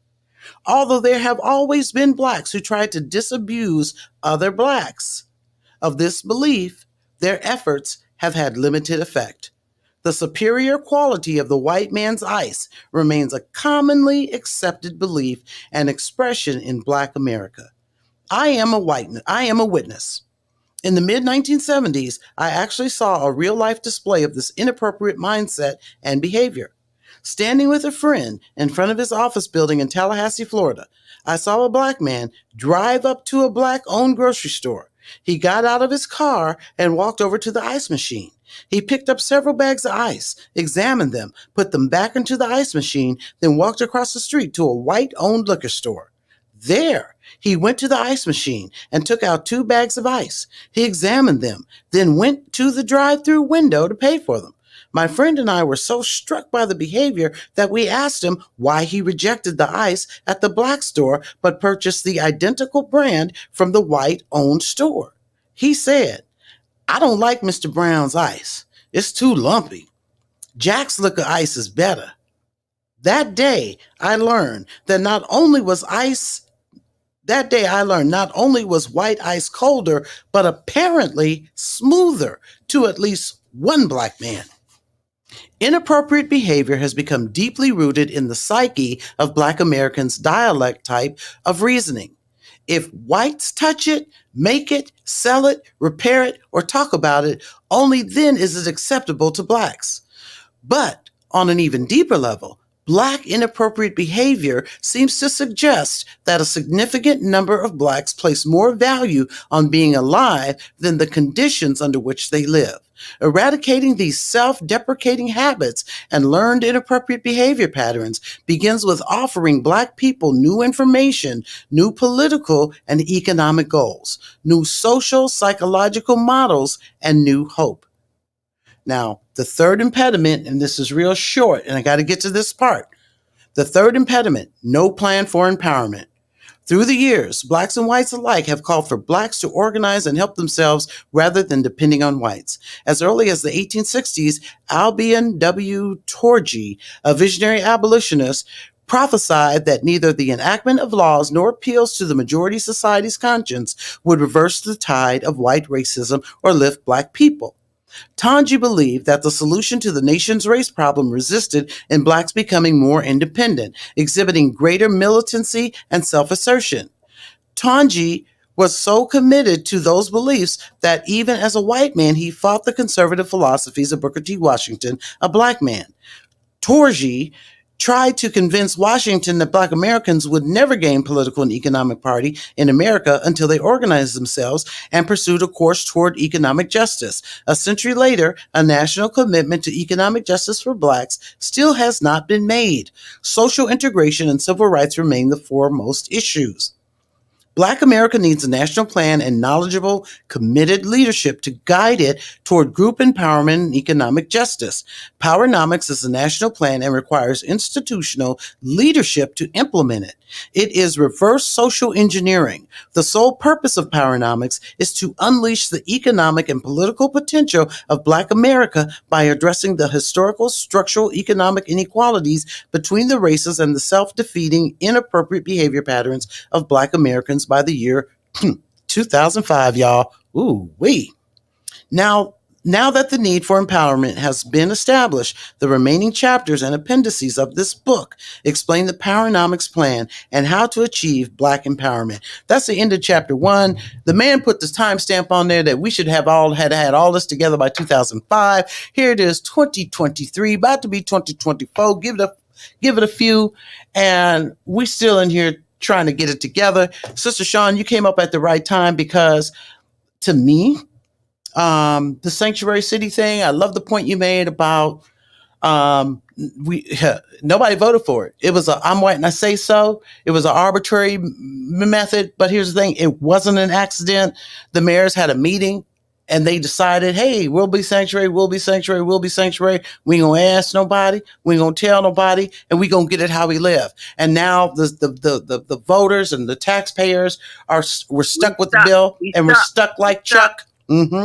So now and you were about to tell us one last thing we need to do. Tell you, so I see that we're stuck.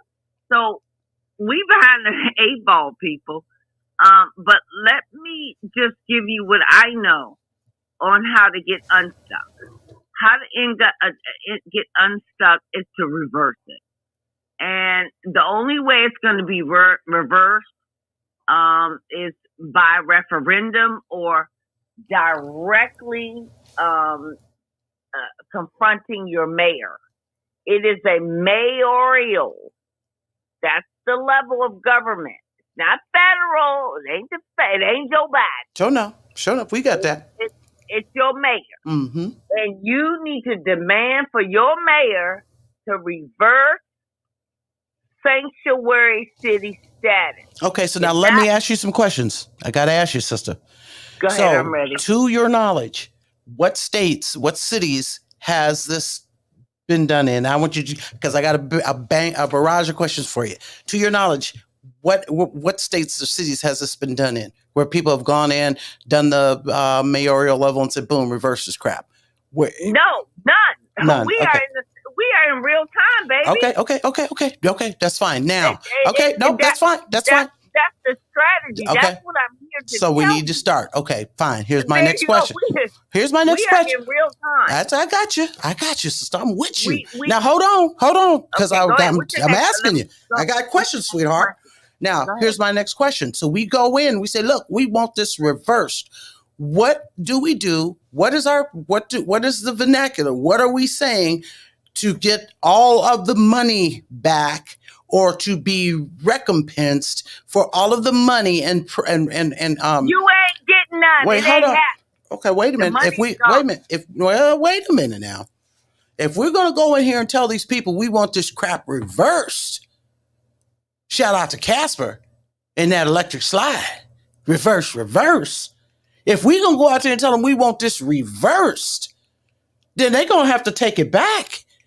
They're gonna have to. They're gonna have to write another check some type of way. So is that part of the bigger plan that you are sharing with us about going in and asking for the stuff to be reversed?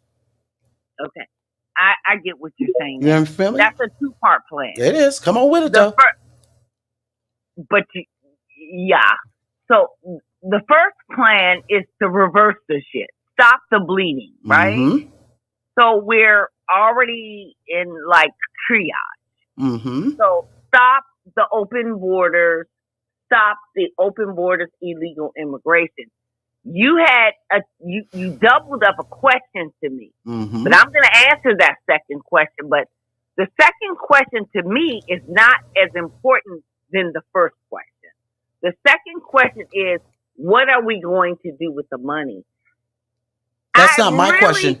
That's not my question. My question is, if we take your advice and come up with this plan, this appeal, this proposal, whatever it is, whatever the step is to say, look, reverse this shit. We no longer want to be a sanctuary city. That should not be the only ask. You always ask when you're negotiating for more, because you know they're not going to give you everything you ask for. So you always got to shoot for the moon. And if you miss, you'll be among the stars. So not only we ask them to reverse it and make these cities no longer sanctuary cities, but we also need them to, all of the money that was expended towards this sanctuary city effort that came off the backs of the taxpayers, because it was us. We did that, not the immigrants. They came through.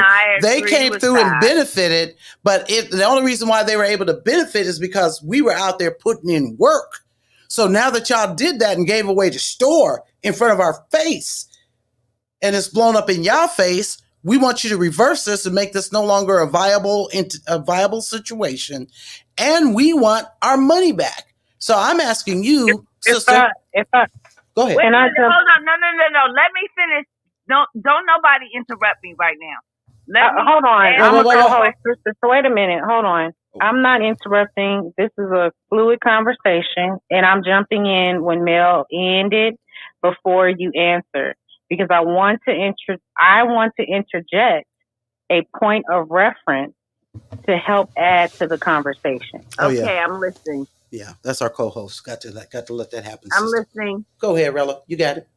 So, one, we need to identify the sanctuary states and cities, which I do agree. I have always been harping on the referendums and actually going into the referendum meetings and actually making sure that we bid on what will go on the ballots for people to vote on, right? So I agree with that. The second thing is we have to demand that the initiatives of compensatory repair after the bleeding is the wound care is done, is that they come behind or simultaneously, and they open up the floodgates in hiring Black Americans nonstop. There has to be a nonstop hiring of Black Americans in positions. That way we become the majority in the private and public sector. That is not happening right now. They are cutting us at our knees and our head, as well as making sure that they bring in all of these immigrants, claiming that they're the ones that want to work when they're allowing us to be destitute and homeless and without shelter. And on top of that, they have to open up a housing policy that has to be introduced in referendum, that they will lease or actually give out lotteries to multiple families, Black Americans in a community or land that we can purchase and own for people who are ready or need or able to or get into use. You can use NACA or any of the other programs so that we can actually start to now get assets. And we need to identify the sanctuary cities in Black majority states, which I just pulled up a list that I will post so that everybody can look at. And this might help also, Sister Sean, for you in regards to the lanes of referendums and maybe how we go about actually tackling the particular cities that actually have sanctuary cities and the state. That's good information. Now, here's Jay Jelly. You came up on the mic. You had your hand up. I do want to hear what you have to say before Sister Sean finishes up what she's saying. Did you have something you wanted to contribute to the conversation, Jelly? Jay Helly? I do, but I want to hear what Sister Sean is going to say, though. Okay. All right. Fine. Sister Sean, go ahead. You got the mic again.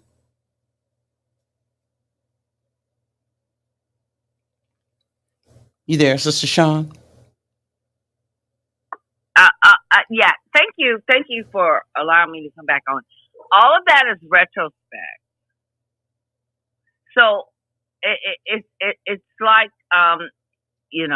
it's ice cream dreams, but we cannot get to those secondary requests until we get what the way I can classify it is the mother request. The mother request is to stop sanctuary status. Once we stop sanctuary status, we know.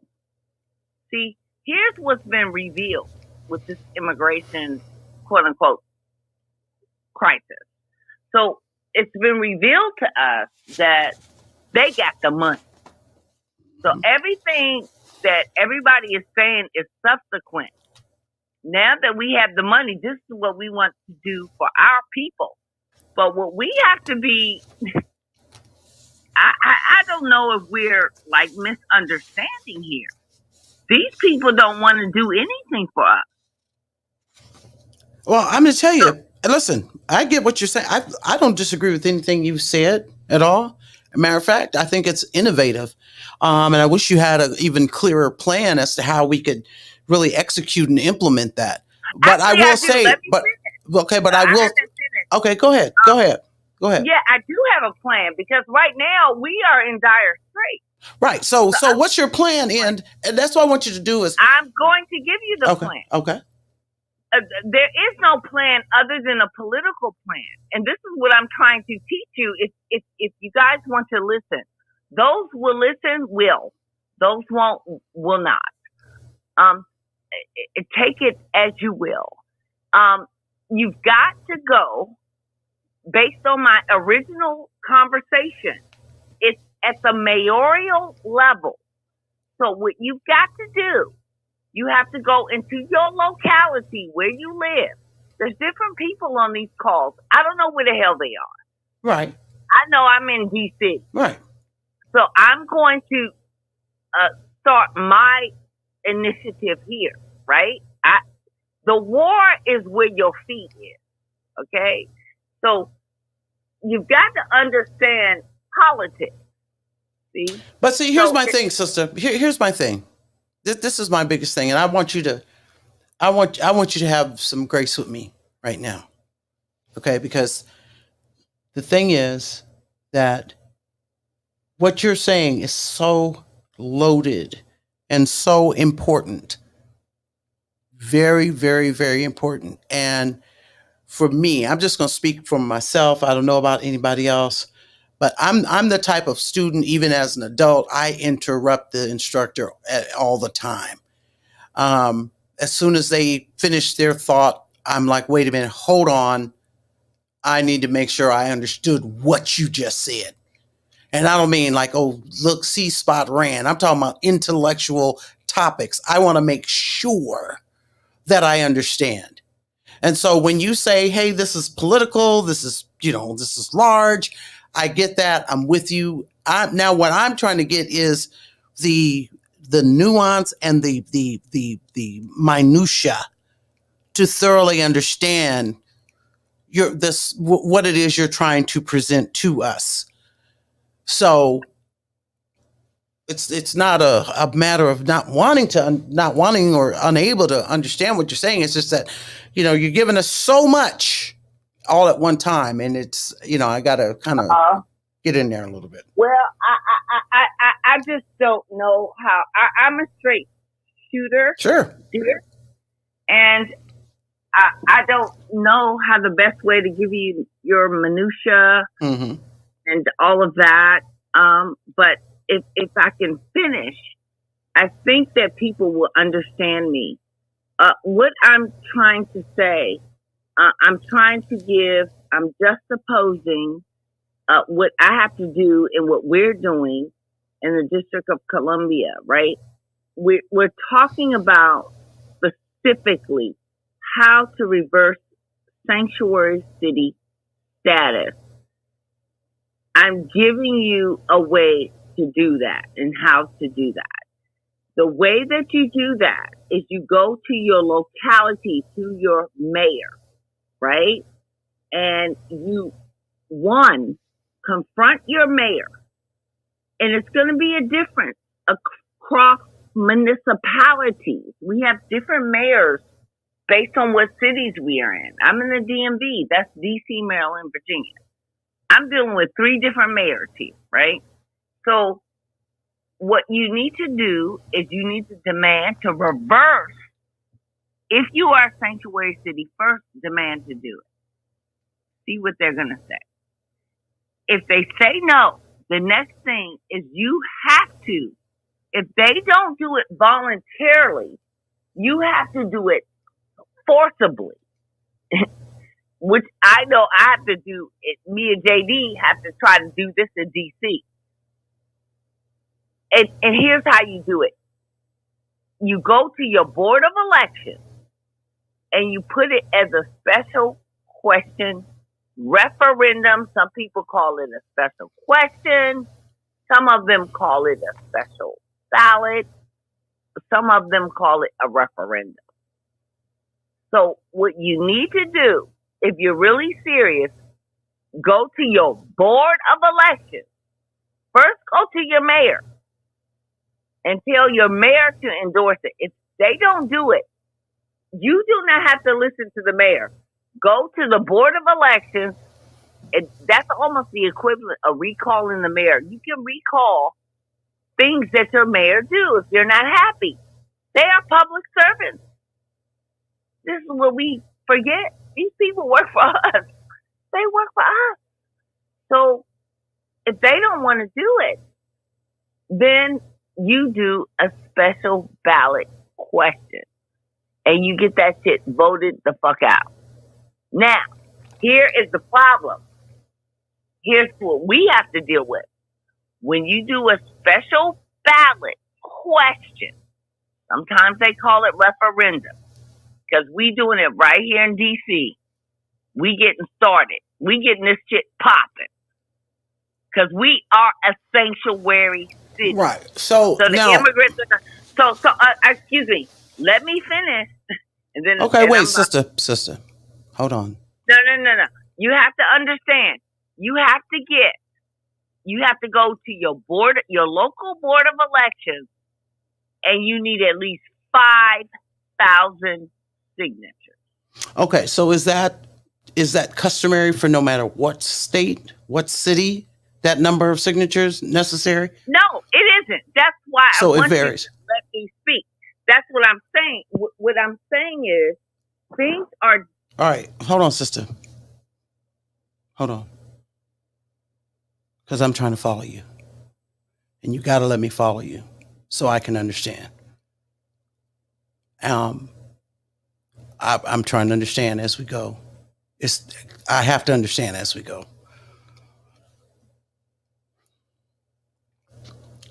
So if you don't mind me asking you this question, the number of signatures required varies from city to city. Is that correct? Yes, ma'am. Okay. And the DMV, I'm talking for the District of Columbia exclusively. So for us, it's 5,000 signatures. So I'm literally working on that now. Okay. But what I'm trying to educate you on is call your mayor's office and call what you call your local board of elections and see what your minimum amount of signatures in to get it in the ballot. Okay. In other words, here's what I'm trying to say. You may be able to call your mayor, right? And your mayor be like, okay, we on it. It's on and popping. And you may not even have to go that route. But if your mayor is not like, open to it. There you go, baby. Right. And so then you're gonna have to go around him or her. Right. And you're gonna have to put that shit on the ballot. And then you're gonna have to get them damn signatures. Okay. So your mayor may be like, that's why I say go to your mayor first and put it on record. Go to your mayor first. Sure. And make your mayor be on record that they were opposed to reversing sanctions. And now I want to ask you this question. Go to your board of elections. Now let me ask you this question, and I'm going to ask you this question. I want you to answer it, and then we're going to kind of ease up off that topic a minute, because even though this is a very I'd like to have a space with you where we can talk about this specifically, because as you see in the title of the room, we really were kind of getting into this PowerNomics, and it's so important that we stay focused on that because there's so much to walk away with that we have to implement and execute and bear in mind and learn. But Is there a specific form? You said you go to your mayor first. Is this via phone call? Is this a memorandum? Is it a public notice in the newspaper? How are you approaching the mayor coming out the gate? Are you doing it as an independent, as just one individual, and you guys are working as a group, or are you doing it as an organization? What do you suggest that people in different cities, how do you suggest they approach their mayor? Anybody can approach their mayor. Mm-hmm. And this is PowerNomics. This is everything embodied in the book. I have the book. I have several copies of the book. Sure. Right? Yeah. We just on that part yet. That's all. That's all I'm getting at. Okay. Can I answer the question? Answering the question is the PowerNomics of it all. It is completely relevant in that these people are public servants. What we don't understand, we can pick up the phone and we can ask the mayor any question that we need to ask. Right.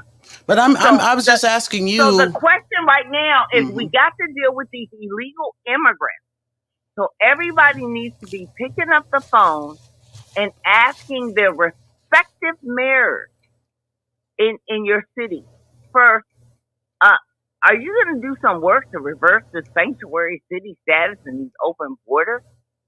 And that's the first question. Just pick up the phone and ask and call your mayor. Okay. So that's the answer to your first question. Okay. All right. And then the second thing that you're going to do, if your mayor does not give you a favorable answer, then you're going to call your local board of elections. And then you're going to figure out, how do we get, if your mayor doesn't want to do anything or file a lawsuit or put paper to pen to reverse sanctuary city status, then you're going to have to vote their ass out. Okay. So then you're going to have to get a special question referendum, and every state has it's a different approach and different requirements and prerequisites. It's how you get it done. Right. So for us, it's 5,000 signatures. So if I go to Muriel Bowser and Muriel Bowser say, "Fuck you, Sean," I don't give a fuck. I'm gonna still be on Sanctuary City. Right. And guess what Sister Sean is gonna do? Me and JD, in fact, we already in the middle of it. I'm teaching you. We're going to say, well, fuck you, Muriel. We're going to get our signatures, and then we're going to put it at a special referendum on the ballot. And because you're not doing what I asked you to do, we're going to put it on the ballot, and we're going to vote that shit out, and we're going to make it right. Okay, so here's what I want you to do, Sister Sean. Hold that point. Jay Helly. No, I'm gone. Okay. I'm actually gone now. Okay. So, all right. I really needed you. I needed everybody to understand. Everybody needs to be doing that. If they are a sanctuary city, you need to be confronting your mayor to tell them to reverse sanctuary city status. Right. If they do not do that, the next step is go to your board of elections. And put it as a referendum. Right. To vote that shit out. Okay. That's all I have to say. Thank you. Thank you. I appreciate that. Thank you, Jay Helly. You had your hand up, still got your hand up. What's T? What you said you wanted to address something. Go ahead. Let's hear it from you. Yeah, it's just Jelly, but oh, thank you, Jelly. I'm sorry. I was listening to the space, and when I first came in here, I'm not sure if you were reading something off or if this was just something that you were saying, but you were talking about the manufactured competition that we have between each other, and sort of this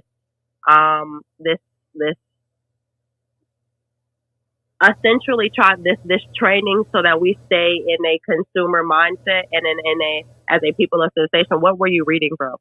Okay, so I'm actually reading from the book PowerNomics, Dr. Claud Anderson. Okay. And I wish I knew, is there a keyword? I kind of think I know what you're referring to, but I'm not sure if I do, about that particular piece. And what is it again that you said you thought you understood? It's sort of this Because our oppressor controls the needs of our people, they're able to control what it means for us to be successful and also what it means for us to be a failure. Those are very intricate things to control, because when you control what somebody thinks is success, they will do whatever to maintain the standard that you have set. Mm-hmm. When you control what it means for somebody to be a failure, that means only you have access to that. You have access to the emotional trauma that comes with that, and you begin to sell them products based on that emotional trauma from what it means to be a failure, from the antithesis from what it meant to be successful. Right. Yeah. And so I think they've done this by pushing us. I would say through the Democratic Party and just media, they have sort of caused us to lose sight of wanting to be invested in the businesses of our community. And the business of community will liberate you more than just the idea of Black liberation. And I think what has happened in 2023 is Black liberation has become an industry instead of a laid out plan for how we are supposed to liberate our communities through the businesses of our needs, which is the main thing that will liberate you. Controlling your housing, employment, education, and food. Those solve your Maslow's hierarchy, where you can create your own problems from there. But somebody who has been a problem for you for 3,000 years is controlling what your 4 basic needs. Right. Thus controlling your family, because now they have control of the success of your family.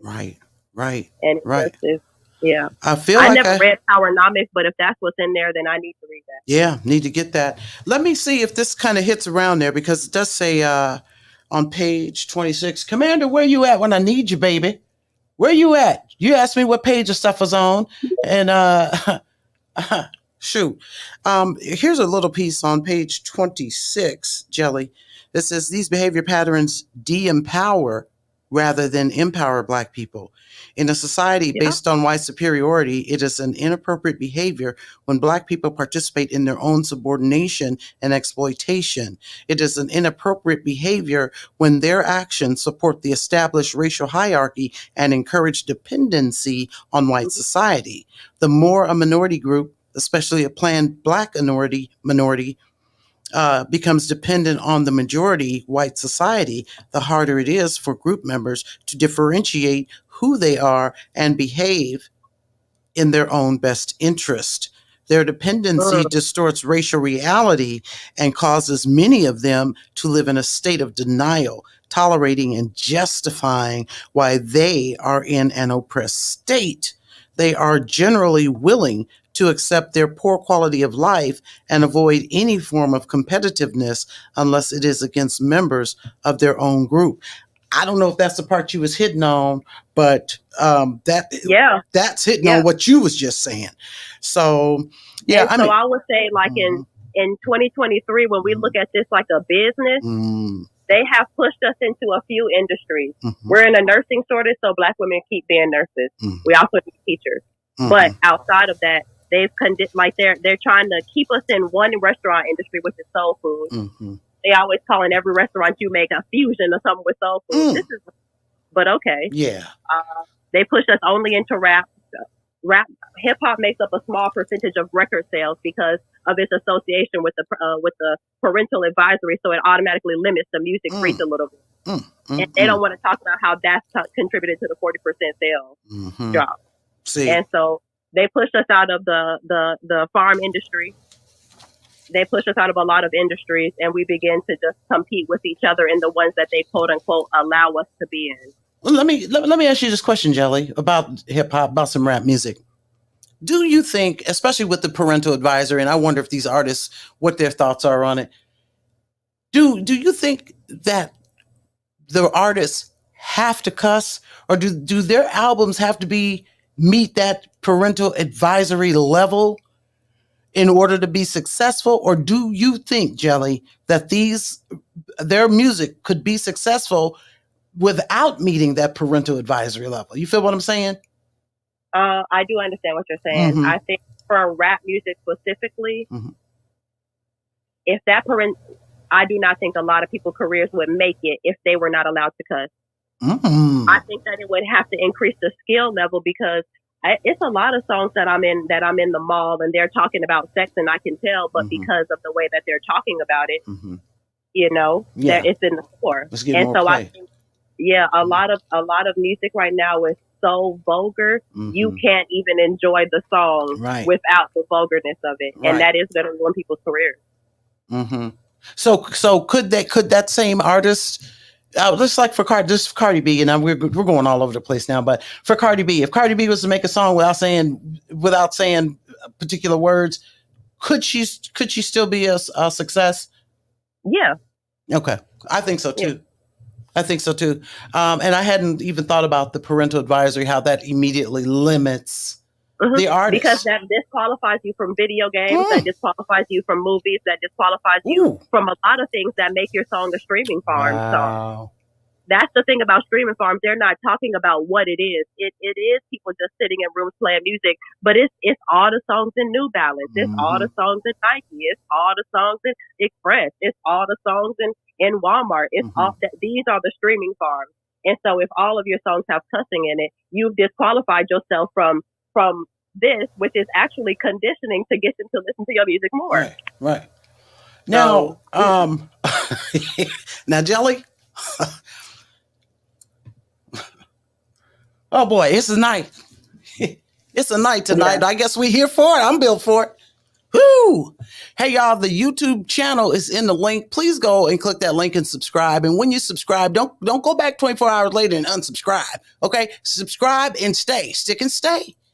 I need your subscriptions. I'm not going to get rich overnight if you subscribe to my YouTube channel.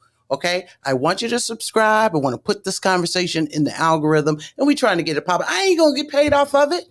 I even got my Cash App. I don't even know how to access my Cash App, but I got it in there because some people said, Mel, you need to start putting your Cash App in the Twitter feed. So there it is. But subscribe to the YouTube channel, y'all. Okay? Subscribe. And it's sad that you got to say that, because even if you were to get paid off of it, this is the type of content. It shouldn't matter. No, it shouldn't. And but this is the type of content that we should be pushing and money should be pouring into, because the language and I think the mental stamina that we have, and I think collectively talking about this and the way you do it as well, it's important. Yeah. And so it needs to be out there in the streaming sector heavy. Well, thank you for that, Rel. I appreciate that. But, just gay. I guess you just gotta, it is what it is. So y'all, the channel's in the chat. Please subscribe to it. Also, Dr. Claud Anderson's link directly to his PowerNomics website.com. Go there, buy his books, buy his stuff. He's got merchandise, and ain't just a little hat and a t-shirt talking about going fishing. He's got a CD, he's got a DVD, he's got some stuff on there. Get powered up, get your PowerNomics. While we're at it, let me drop another shameless plug for Funded Socially. Get on the app. Well, I know you could probably pull a link or two and drop that in the Jumbotron. That'd be great. We talking about media control and controlling the narrative. We got some space. We got some room over there on Funded Socially. And I'm going to tell you what, when I started reading that Michelle Alexander, The New Jim Crow, she referenced a book that she stated Martin Luther King called the Civil Rights Bible. And when I read that statement, I said, "Ooh, let me get on Instagram let me get on Amazon." I ordered that book. I'm like, damn. So I think what's about to happen is I'm about to be on Funded Social reading that book. And I'm going to tell y'all, I see why Martin Luther King referenced it as such. They had to actually go out and do a whole damn sales pitch for Jim Crow. Okay? They had to do a sales pitch for Jim Crow. All right? Sister, you got your hand up. I'm going to let you come through. What's going on? You got the mic, sis. Okay. I don't know if it was me, but on this, well, first of all, I didn't know you had a YouTube channel. So thank you. I was just trying to go in the Jumbotron and figure that out. Okay. So definitely repeat that. Sure. So we can register it. Yeah. I couldn't get it on the Jumbotron. Okay. But for this music thing, somebody said something before. It's degenerate music.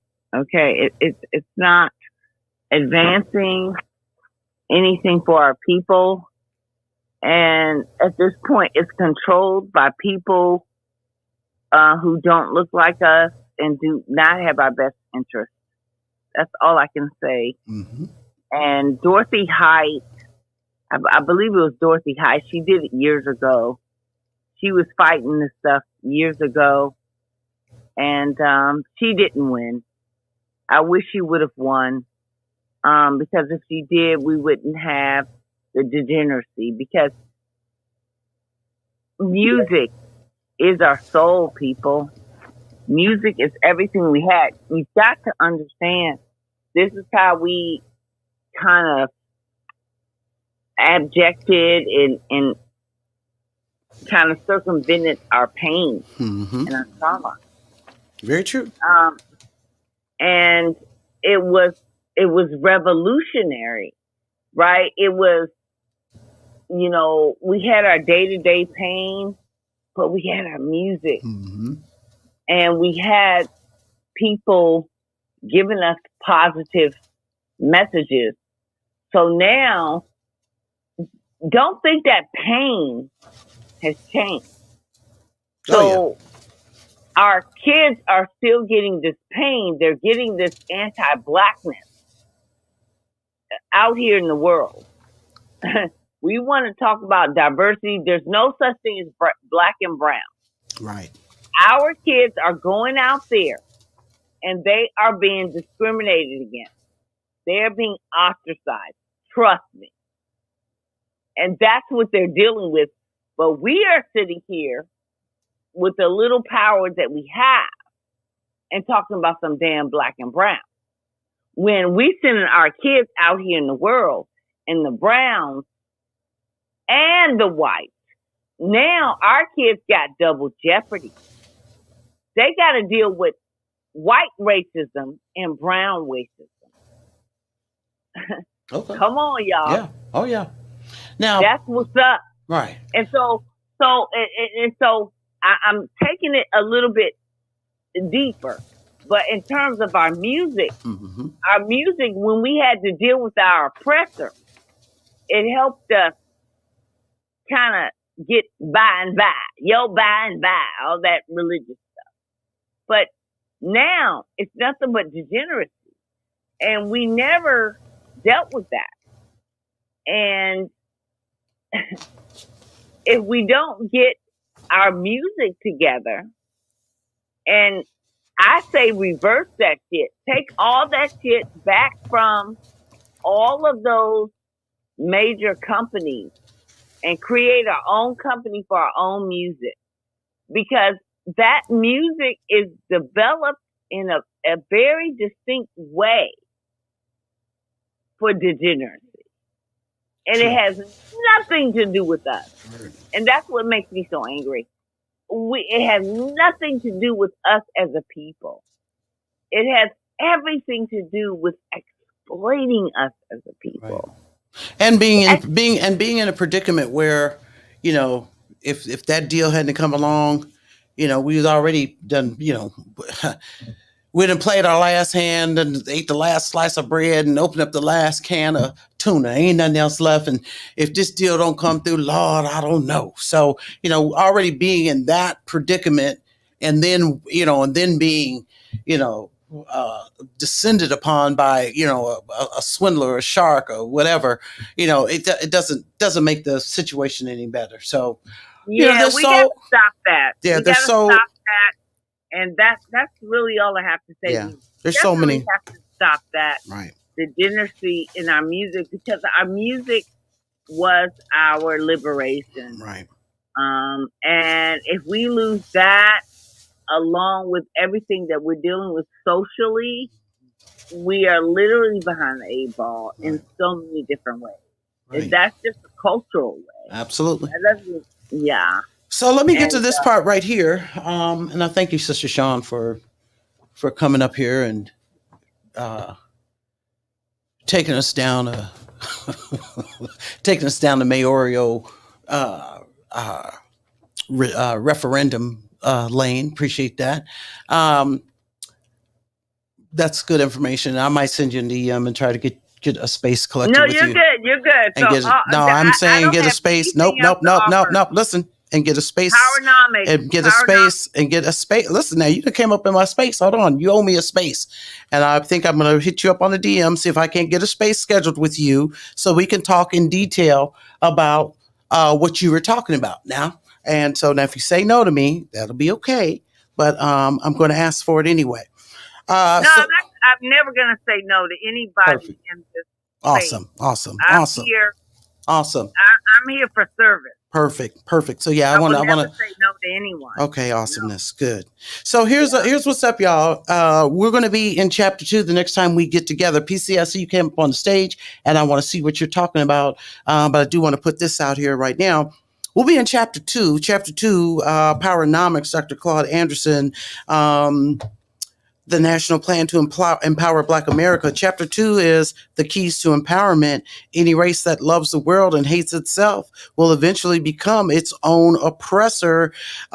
In this chapter 1, Dr. Anderson also told us we need to have something accomplished by 2005. Well, guess what? Y'all know what time it is.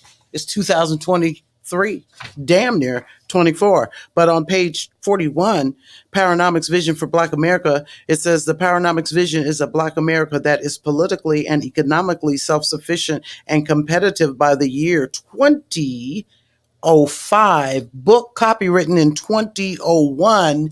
Clearly, Dr. Claud Anderson felt that Black Americans could get the job done in, what is that, 4 years? Somebody help me with the math. 2001, 2005, that's 5 years, isn't it? Jelly, jump up off the microphone. Ain't that 5 years? Yes. You said the book came out in 2001? Copywritten in 2001. And it came out, and he said 2005, that's 4. There you go. So Dr. Claud Anderson thought we could get it done in 4 years. And now here we are, 2023. Don't ask me to do that math, y'all. I ain't got my calculator down here. I'm horrible at math. With that being said, we are so far behind. Can we speed up? We're so far behind. If somebody says we need to be supporting Palestine, what should we be saying? Y'all already know. If we're so far behind, somebody said we should be in this fight with Israel. Based on what Dr. Claud Anderson said in 2005, we should have had this job already done. We ain't got time, y'all. We're preoccupied. We got some other things we're handling, and we need to get it done. So chapter 2, the keys to empowerment, some of the out-of-the-box thinking, distorted perspectives, following the majority, the empowerment mode, the first key to empowerment, and empowerment culture.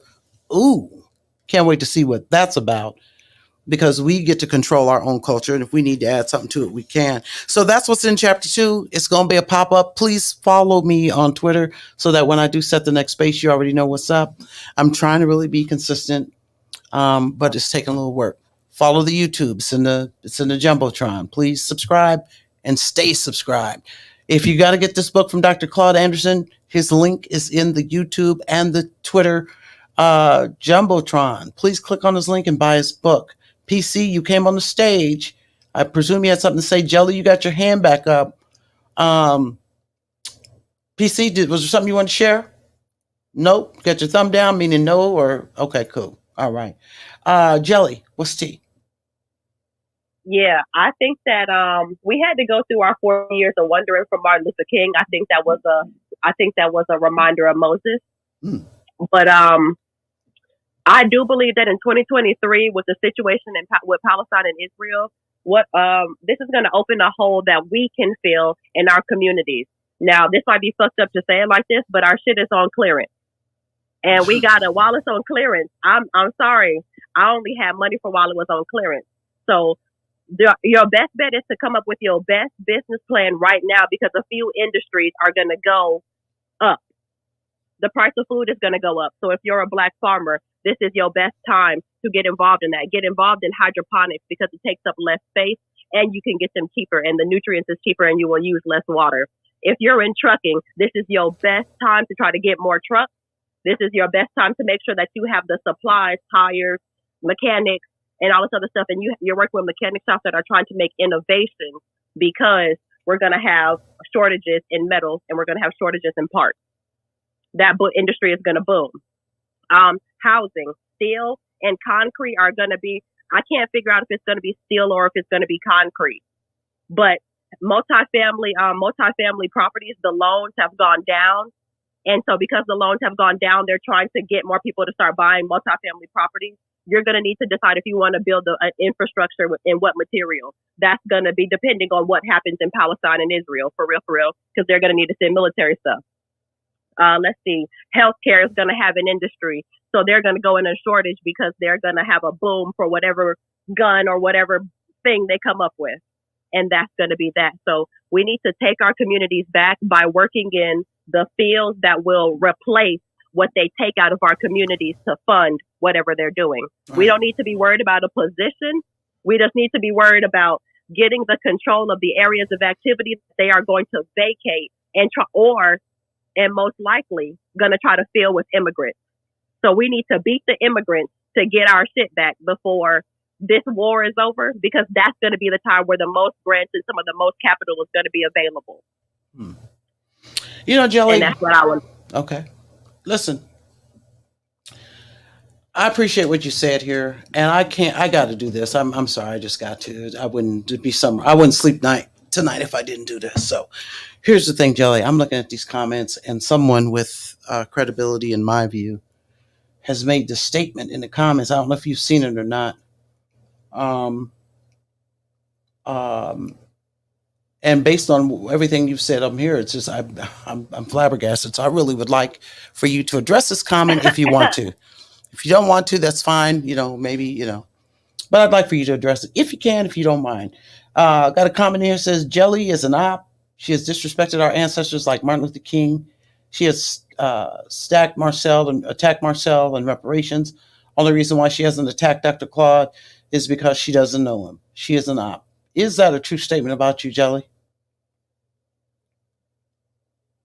Yeah, no, I'm not an op. I don't agree with Marcel Dixon. I don't. And that's just it. And because I'm a South Carolina resident, and also because I do the things that I do in politics, we just are misaligned. Mm-hmm. And that's just what that's going to be for me. But as far as Martin Luther King, I do mark him as the beginning between the separation between the Black community and the Black church because of his work with Nelson Rockefeller. And I do make jokes about the fact that Ronald Reagan is one of his closest enemies because of Jerry Falwell. If you know who Jerry Falwell is, you know about the sermon that he did about Martin Luther King. Jerry Falwell, well, it's a difficult thing. But I do make jokes about the fact that Ronald Reagan is the president who commemorated Martin Luther King, and that's his open enemy. And that is why I'm sort of think that we should, as a community, move away from activism because it creates more problems than it solves. And that's my critique. Right. And I'm allowed to have my critique. Oh, yeah. Well, you're allowed to. Yes, you're certainly allowed to have the, But in op, no. Okay. And so you say move away from activism. And replace it with what? Or move away from it to what?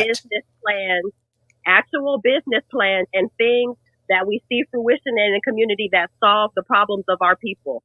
Not just things that make us feel heard and make us feel seen, but I'm talking about real work, rather it be through the law system, rather it be through something. You need to have fruition for whatever your talking point is. Mm-hmm. You need to have an expertise and fruition in that talking point. And we need to move towards business that is that. Okay. Dat Negro, hold on, I have a question. Oh, sure. Jelly, what's the definition of activism? It is on one side. It's sort of it's okay. So no, I want you to. Do you have your phone on you? Look it up, and I want you to read it. I'm gonna pull it up, and we're gonna read it, and then I want you to tell me where what you said is not the same as activism. Okay. While you're looking for that, Dat Negro. The policy or action used in vigorous campaigning to bring about political change or social change. Yeah. So I think what it is there are ways in which different generations, I believe, have conditioned their activism, right? Mm-hmm. And I think the way in which we're talking about it in your position, which you have a right to have your position, it's not a wrong or right thing. I think it's just how are we going to go about executing these particular plans. So it's still a form of activism. I think what you're trying to deeply say is that the form of activism that has been maybe for some initiated in maybe the last 10, 20 years that kind of put us to sleep, it's not working to actually propel us forward. So we need a new formula of activism. Is that fair? Yeah, I think that's fair. Okay. Thanks, Rella. Thanks for getting the clarification going on. That Negro, if you're up here, what's up? You jumped up here real good, like you had something to say. I want to hear it. What's T, baby? Yes, ma'am. Salute to the host. Salute to the co-host. Hey, peace, power. Negro. Hey, y'all. Salute. Peace, power, and Negro reparations to those specifically that built America with slave labor, per Special Field Order 15. I was just coming up real quick. I have personally worked with Jelly. I know for a fact she is not an op, period. I have worked I'm doing a project with some other people, and Jelly came in, showed us what she was doing, told us about what she was doing. She just has a different view from my perspective of how this is really going to work, and hers is really building communities one at a time to uplift our people. I saw that with my own eyes. She came in and showed us, so I just wanted to put my hopefully earned a little bit of respect and trust with our people here. And yeah, I was just coming up to stand behind Jelly and say she's a damn good person. Awesome. Yes, thank you. Thank you for saying that. PC, you jumped in. You jumped up on the stage. PC, what's T, baby? Or Black Majority, go ahead. Your hand is up, babe. What's up? Oh, okay. Wow. So thanks for allowing me to speak, Ms. Mel. Yeah. And Ms. Rella, of course, in the building. So hey. Hey. So I've heard Jelly speak in the past, and I actually enjoy listening to her talk, and I enjoy her focus on what she's focused on. The question that I had, and I'm glad that you had did some clarification earlier, is simply this. Black Americans have been consistently building and building businesses and building infrastructure consistently. It has never stopped. The issue has always been we haven't had the political authority to protect whatever we build. And increasingly more people are coming to that realization. And so, in my opinion, and the way that I, really try to explain it to our people and people that, care to listen, and even Dr. Claud Anderson, I think if you really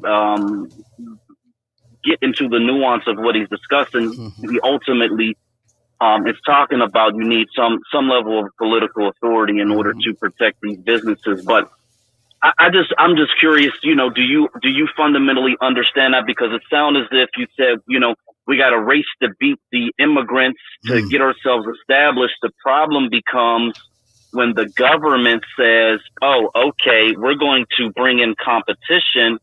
We're going to change the rules, the zoning, the code, et cetera, and we're going to make it almost impossible for individuals or groups of Black Americans to compete against the environment that we control and we set up. That's a great question. It really is. I do understand that. And that's why, okay. I like to talk about the business behind a lot of stuff because money moves more than when we really give way to. I'm in a small city. For me to get a city councilman, it's about $17K. Nigga, I got $17K. You're going to spend $20K on your campaign. Well, I already told you I got $17K. that's going to be your salary. So you want to spend a little over your salary. And that's why most city councilmen are people who have money and they're not really worried about that. But you get somebody on the city council, you want to get more than one person, but this is just the entry. So this is where we're going to start. Then you move to the planning review and the historic committee. These two committees, the historic review committee is going to lock in the historic buildings on your side of town, bringing in more tourist dollars for your area once you start building up the stuff that you're doing. The planning review is going to allow you to be in the 10-year business of your city. And so for these very, very large cities like Houston and I'm gonna be honest, I don't have all the answers to that. But if you're in a small city like me and you do political culture strategy like me, or you do, and you have a business and that sort of gains you some capital and gains you a reason to be in these spaces, you are going to be able to eventually gain political control through all of the things that you do. So if you come with a good business plan, automatically that's gonna, so I don't know. I hope that, yeah. In the short, yes, I do understand that, but that's how you could compete. Hold on, Jelly. Who said that? Did somebody say what? Yeah, I thought I heard something too. I listen, okay. So we've been respectful to everybody's opinion. If you don't agree with her, you can come off the mic and actually vocalize your disagreement, but you don't have to, in a sense, disparage or diminish what she's saying because maybe you don't understand her points of view. That is what reciprocity looks like. Reciprocity is having a conversation so that we can actually start to peel away the layers to find common ground. It does not mean that we're all going to be in agreement, but we find common ground. Yeah, so I would like it if we would use our words to have proper communication with one another, so we can start to develop common ground. Maybe that's where we need to start. Yeah, and I mean, like, I don't know if y'all know what I do, but I'm actually a hydroponic farmer here in South Carolina, and I've been working a model by putting fresh food into food banks because I get government contracts for that, and putting it in restaurants, and I'm trying to work myself into the school system. Not only have I been doing that, but I've been working with my boss and working with some schools. We're trying to build a agro business and agro politics curriculum to put into HBCUs. And we've been doing that, and slowly but surely we've been trying to build political leverage doing these things. And so when I talk about the money that it takes to get a city councilman, that is really just their salary. Their salary is $17K. They're going to spend $20K on the campaign. So if you can come up with that money, or if you can find a way to get that, and you can start pushing people in these positions. And that is a model that I am seeing work. And I think it is our best bet.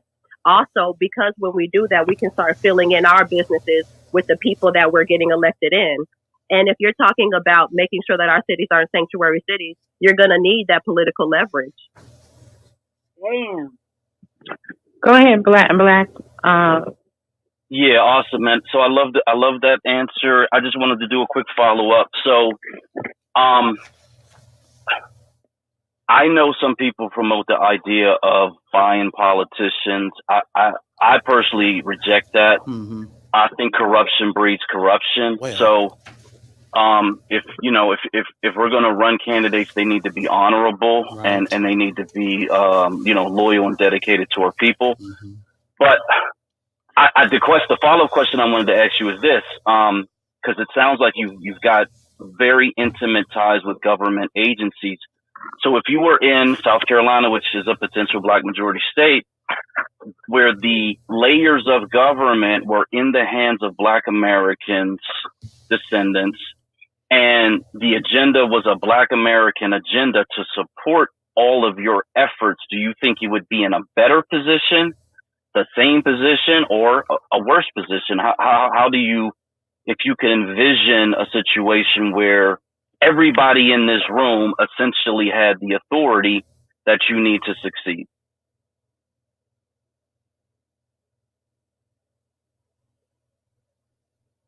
I am really hoping that South Carolina does become a Black majority state, though.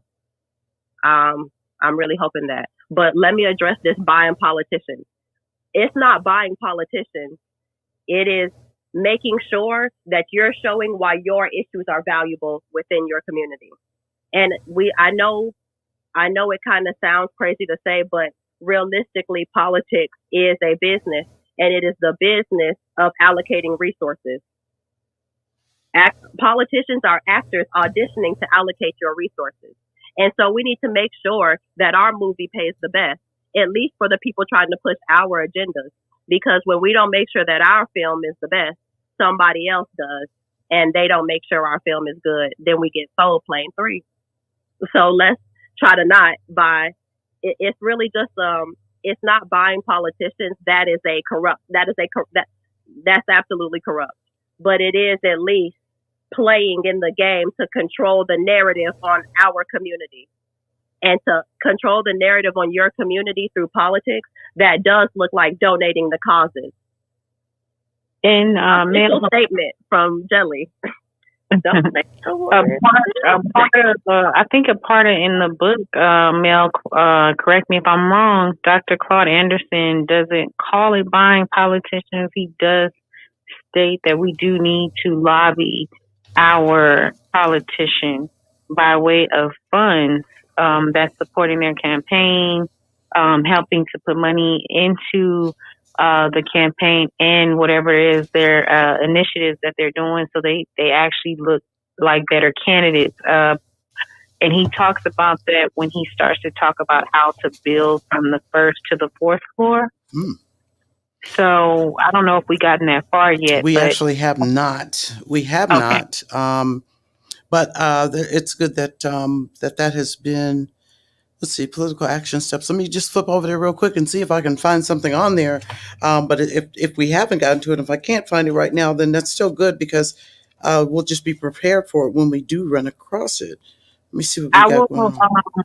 I've been posting links in the Jumbotron, Funded Social, your YouTube link, and I will actually find the video where he talked about it also in regards to this book and see if I can post it down there. Okay. I do see here where he says political action step number 1. Here he's saying political accommodation is obsolete.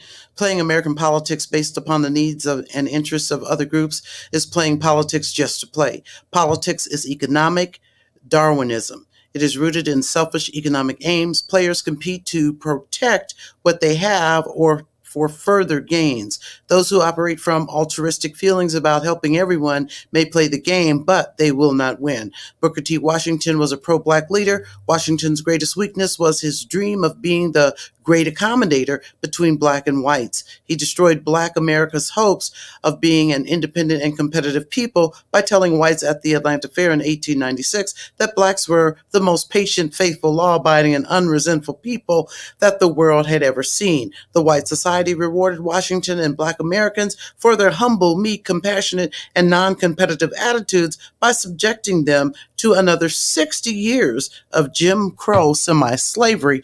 He moves on further and says, political action step 1, promote group self-interest and use political acts to empower Black America. In any race or contest, a group that has no self-interest cannot successfully compete or win. I want to stop right here and say this, Black, like what you were saying about, buying candidates is fraud and this and when you were saying that, I was like, yeah, I agree with that so much. And also, we need that politician to have as much skin in the game as we do, because that's the only thing that's going to stop them from being, shady. And we wake up one night and he done turned this, turn the whole damn thing over on us. We want you to be Black American and vote because it's in your interest and everybody else's interest to do what we need to have done. I don't want to convince somebody else that please vote for me. It makes me feel like I'm begging. I want you to be involved. I want you to have skin in the game to be my politician. Only blacks will represent the universe and use non-specific organizational titles that avoid identification with their own people. The NAACP refers to the civil rights interests of colored people and minorities and poor whites. The National Urban League represents the welfare of poor people and multicultural and poor whites. And the Rainbow Coalition represents women, people of rainbow, and poor whites. And the Nation of Islam is moving to represent all oppressed people, who then is representing the political interests of black Americans. That's deep off into the chapter, y'all. I just wanted to kind of halfway answer the question as you posed it, Rella. So there's that. There's that. Can I do a quick follow-up? Yes, sir. Please do. Okay, so she said the politician cost $17,000 based on salary, and so I respect that. In Flint, Michigan, there's a story where a corporation bought up hundreds of foreclosures for $1.5 million. And the homeowners are essentially in a state of limbo because they don't know if they're going to hold the homes, allow them to rehabilitate the mortgages, et cetera, et cetera, et cetera. So the issue becomes, again, when you're dealing with corrupt politicians, because if you're corrupt and you'll take money to do whatever political favors, you're essentially you're saying I'm open to the highest bidder, and then you get into a bidding war where someone who is your competition comes in and says they offered you 17, I'll offer you 100,000. You try to match the 100,000, they say I'll offer you 500,000, and we're dealing with populations that are not only backed by large individual donors, but entire countries. That is not a battle that we could win as a collective. It may work in a small town for individuals, but on a national collective level, that's not going to work for us. So we have to really, really be thinking, how can we win? And I love what Ms. Mel said about the person who has something to lose and or has a true love for their people. And that's why they do what they do, not because someone offered them a check. And the other thing is, while we're in this integrated, scattered society, black politicians who take money end up incarcerated, investigated, etc., because they don't let us get away with the things that they let themselves get away with. There's a story that comes out almost monthly about some corrupt politician who took money for whatever reason. Right, but why is your mind going to all of this corruption? If you are running for your campaign and I say, hey, I want to go ahead and I want to go ahead and donate this money to you because these are the reasons that I like you as a candidate. Why are you, what is wrong with that? Why is your mind immediately going to something corrupt has to be happening for you to be passing all this stuff? No. If you're a city councilman and you run, most of the time people who are running for city council are people who hold position and have investment in the business of that community. That is, most of the people who are sitting there have businesses within the community. So if you are a person who has a business within your community and you get with other black business people, they're going to donate money to your campaign. That's going to give you a little bit more leverage. And also, depending on the ward or the zone that you are in, you're most likely going to win for that area because you have the community support behind you. We shouldn't automatically be going to this idea that just because people are crowdfunding you in politics, that something bad is thus happening. I don't think I'll say this, Jelly. That's not. I don't think that's not. Listen, we're a bit more intellectual than that. Yeah. But to act as though that is not a possibility, there's something. Now that's a problem. Okay, and the truth of the matter is, for Black Americans in particular, I think we've done all that. We've made deals and so at this point it's no longer hey, let's talk about it and let's work. You do both sides of the aisle. No, if we don't want to do that first and foremost, there's nothing wrong with us thinking like that. And if we, maybe in the state I'm in, there has been, a barrage of corrupt politicians. So from my perspective and my lived experience, Shit, I'm entitled to feel that way. And I'm entitled to make my decisions based on the information I have and what I'm aware of. So we don't want to judge anyone for holding the opinion that, because we're not even judging you for thinking that that's a savvy business move to go to somebody, a complete stranger who has nothing vested in our pursuit, and think that, and feel trusting that, we're going to cut you $100,000 campaign check and then, blase scoop. If you feel confident, that's the road you want to go down, go on down it. But no, but what I'm asking is why would this be some random person? This would most likely be a person from our community that maybe. A person from the community would be random to people who don't know them, and they would actually get to know the people. Right. The person who's running would have to be willing to go out and actually, work with people and develop relationships. That's a different topic, but it's along the lines of what we're discussing. I think what Black is saying is that there should be definitely an awareness and a concern that we look for those, we look at those people who do not practice honorable behavior. Right. But they're also, as someone who did work on Marcel's campaign, and I've got a swift introduction on what it takes to actually even run a campaign, is you do need funding. You need money. You need the support of your community, whether people like you personally or not. The benefit has to outweigh, the immediate, I don't like you. Right. And so I think that's why having the discussion about all of the concerns of different people, their perspective, helps us to build and formulate better, I think, conversations that we all can digest, because we're hearing each other, we're actually responding to the concerns and the experiences that we all have run into. And it also puts the candidate in a position to address that, because what I look like supporting a campaign, and I can't tell you how I feel, and you about to go over here and have total control over what? No, hell no. I'm going to holler at you, and you're either going to listen if you want my vote. So this is not for free, and this is not a backroom deal, as far as I'm concerned. I'm going to deviate real quick, and then I'm going to go right to you, Black. So earlier in the space, apparently a stingy Benji, who I have no idea who this person is, had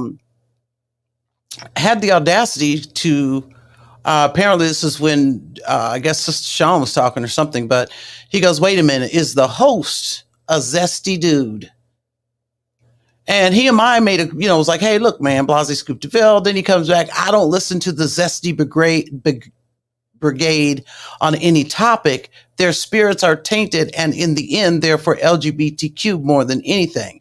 So Zesty, first of all, I want to put this on the record, because I'm not just going to block you, without hollering at you. And I already made a comment. That's a real person? Huh? That's a real person? I guess so. But either way, it doesn't matter. I just want to say this because the space is recorded, and I want to say this on this recorded line. So first of all, no, Zesty, I'm 100% woman, all woman. There ain't no LGBTQ in the zestiness nowhere. That's not me. Now, I'm sorry that your ears are so full of wax that you're confused, and now you're misinterpreting a spirit and earwax, bro. I mean, I just don't know what to tell you. And I could care too. What if I was LGBTQ? I would not give a damn what your thoughts were on it. How about that? So let's just start there. So you can be stingy Benji. Who gives a fuck? I'm blocking you now, but I just want to make sure that, the statement was made, because I don't want you to come back and say, she blocked me. What profile was that? What profile was that? It says, stingy Benji, crypto maniac, some crap. I mean, it's just like, that's, if I were LGBTQ, that's just so ignorant of you, because you didn't listen to a word that was being said. And you're not in tune with your own spirit, because if your spirit is telling you I'm zesty, your shit is off, bro. It's off. So if I sound like a zesty LGBTQ, then you know what? I'm just going to thank God that I sound zesty. I'm not going to do about it. I ain't tripping on it, but I'm blocking you now, Zesty. I mean, Stingy. Oops. Go ahead, Black. You got it, baby. Oh wow, I saw that comment, but I mean, I just thought it was a troll situation. Yeah, every now and then you gotta go and address them. Shoot. Yeah. So again, shout out to Miss Jelly. Again, I love the conversation. I think originally we were talking about 17,000, 20,000 salary to 17,000 is going to help my business advance its cause, and then we started talking about supporting candidates. So I think the initial, the way the initial 17,000 was put out kind of got transferred into supporting candidates. But if a person operating in the society that we live in today feels like they can purchase politicians or influence politicians through money, so be it. Do what you feel that you have to do from a business perspective. I own businesses. I would never do that because I have morals. Right. I'm gonna just keep it 100. I'll talk to a politician, but I'm not going to pay you because I understand if I can pay you, someone else can pay you too, and that's just the reality of life in the world that I live in. But ultimately, I think we kind of glossed over the fact that if South Carolina became a black majority state, that a lot of these issues, and in fact, in my opinion, most of these issues would disappear. We would be living in a different paradigm. And so the thought of buying politicians would not necessarily be the path to success. It would be more or less, let me build a relationship with these people that we cannot necessarily do today just because of the environment that we live in. Lack of access. Amen to that. Well, look, y'all, it's been a very interesting evening. I got to hit the clock in the morning. Okay. I appreciate everybody that pulled up, came out, shared, contributed to this conversation. We're going to pop up. Please follow the YouTube. Please follow me right here on Twitter Spaces. Main reason, like I said, I ain't going to get rich if you do follow, but you may be enriched because when we do these spaces, you'll know, I'll know, we can all get together and contribute to the conversation, the learning, the discussion. I appreciate everybody that came up on the stage and added something to the conversation. Much appreciation because I think we all learned something. Next time we get together, it's going to be on chapter 2. I kind of went over some of it just quickly because I went and changed the keys to empowerment. Any race that loves the world and hates itself will eventually become its own oppressor. White racial monopolies are not perfect. They can be beaten, but blacks will need the right combination of skills, appropriate mindsets, clear direction, and a sense of group self-interest and a competitive group spirit. Maybe that's what your boy heard. You didn't hear a zesty spirit, brother. You heard competitiveness. A competitive group spirit to win. Let's go there. So that's in chapter 2. We're going to get into it. Thank you, everyone. And definitely thank you to the co-host, Rella. Thank you for the other co-host, he and I. But thank you so much, Rella, for pulling up. You always. Did you, Sister Sean had her hand up before you head out? Oh, go ahead, Sister Sean. You had something you want to share? Sister Sean, you there? Yeah, I'm just gonna bless you all. Have a wonderful night. And I enjoyed the conversation and I look forward to the next conversation. But I'm done. I'm sitting here, I'm eating. I'm gonna eat a little bit and then I'll go and talk shit on another space. There you go. At another time. But yeah, I had a few things. I think we're in the right direction. We're in the right direction. Oh yeah, we definitely there. Yep, you guys we're in the right direction. So let's just keep talking about things and hashing it out and hashing out the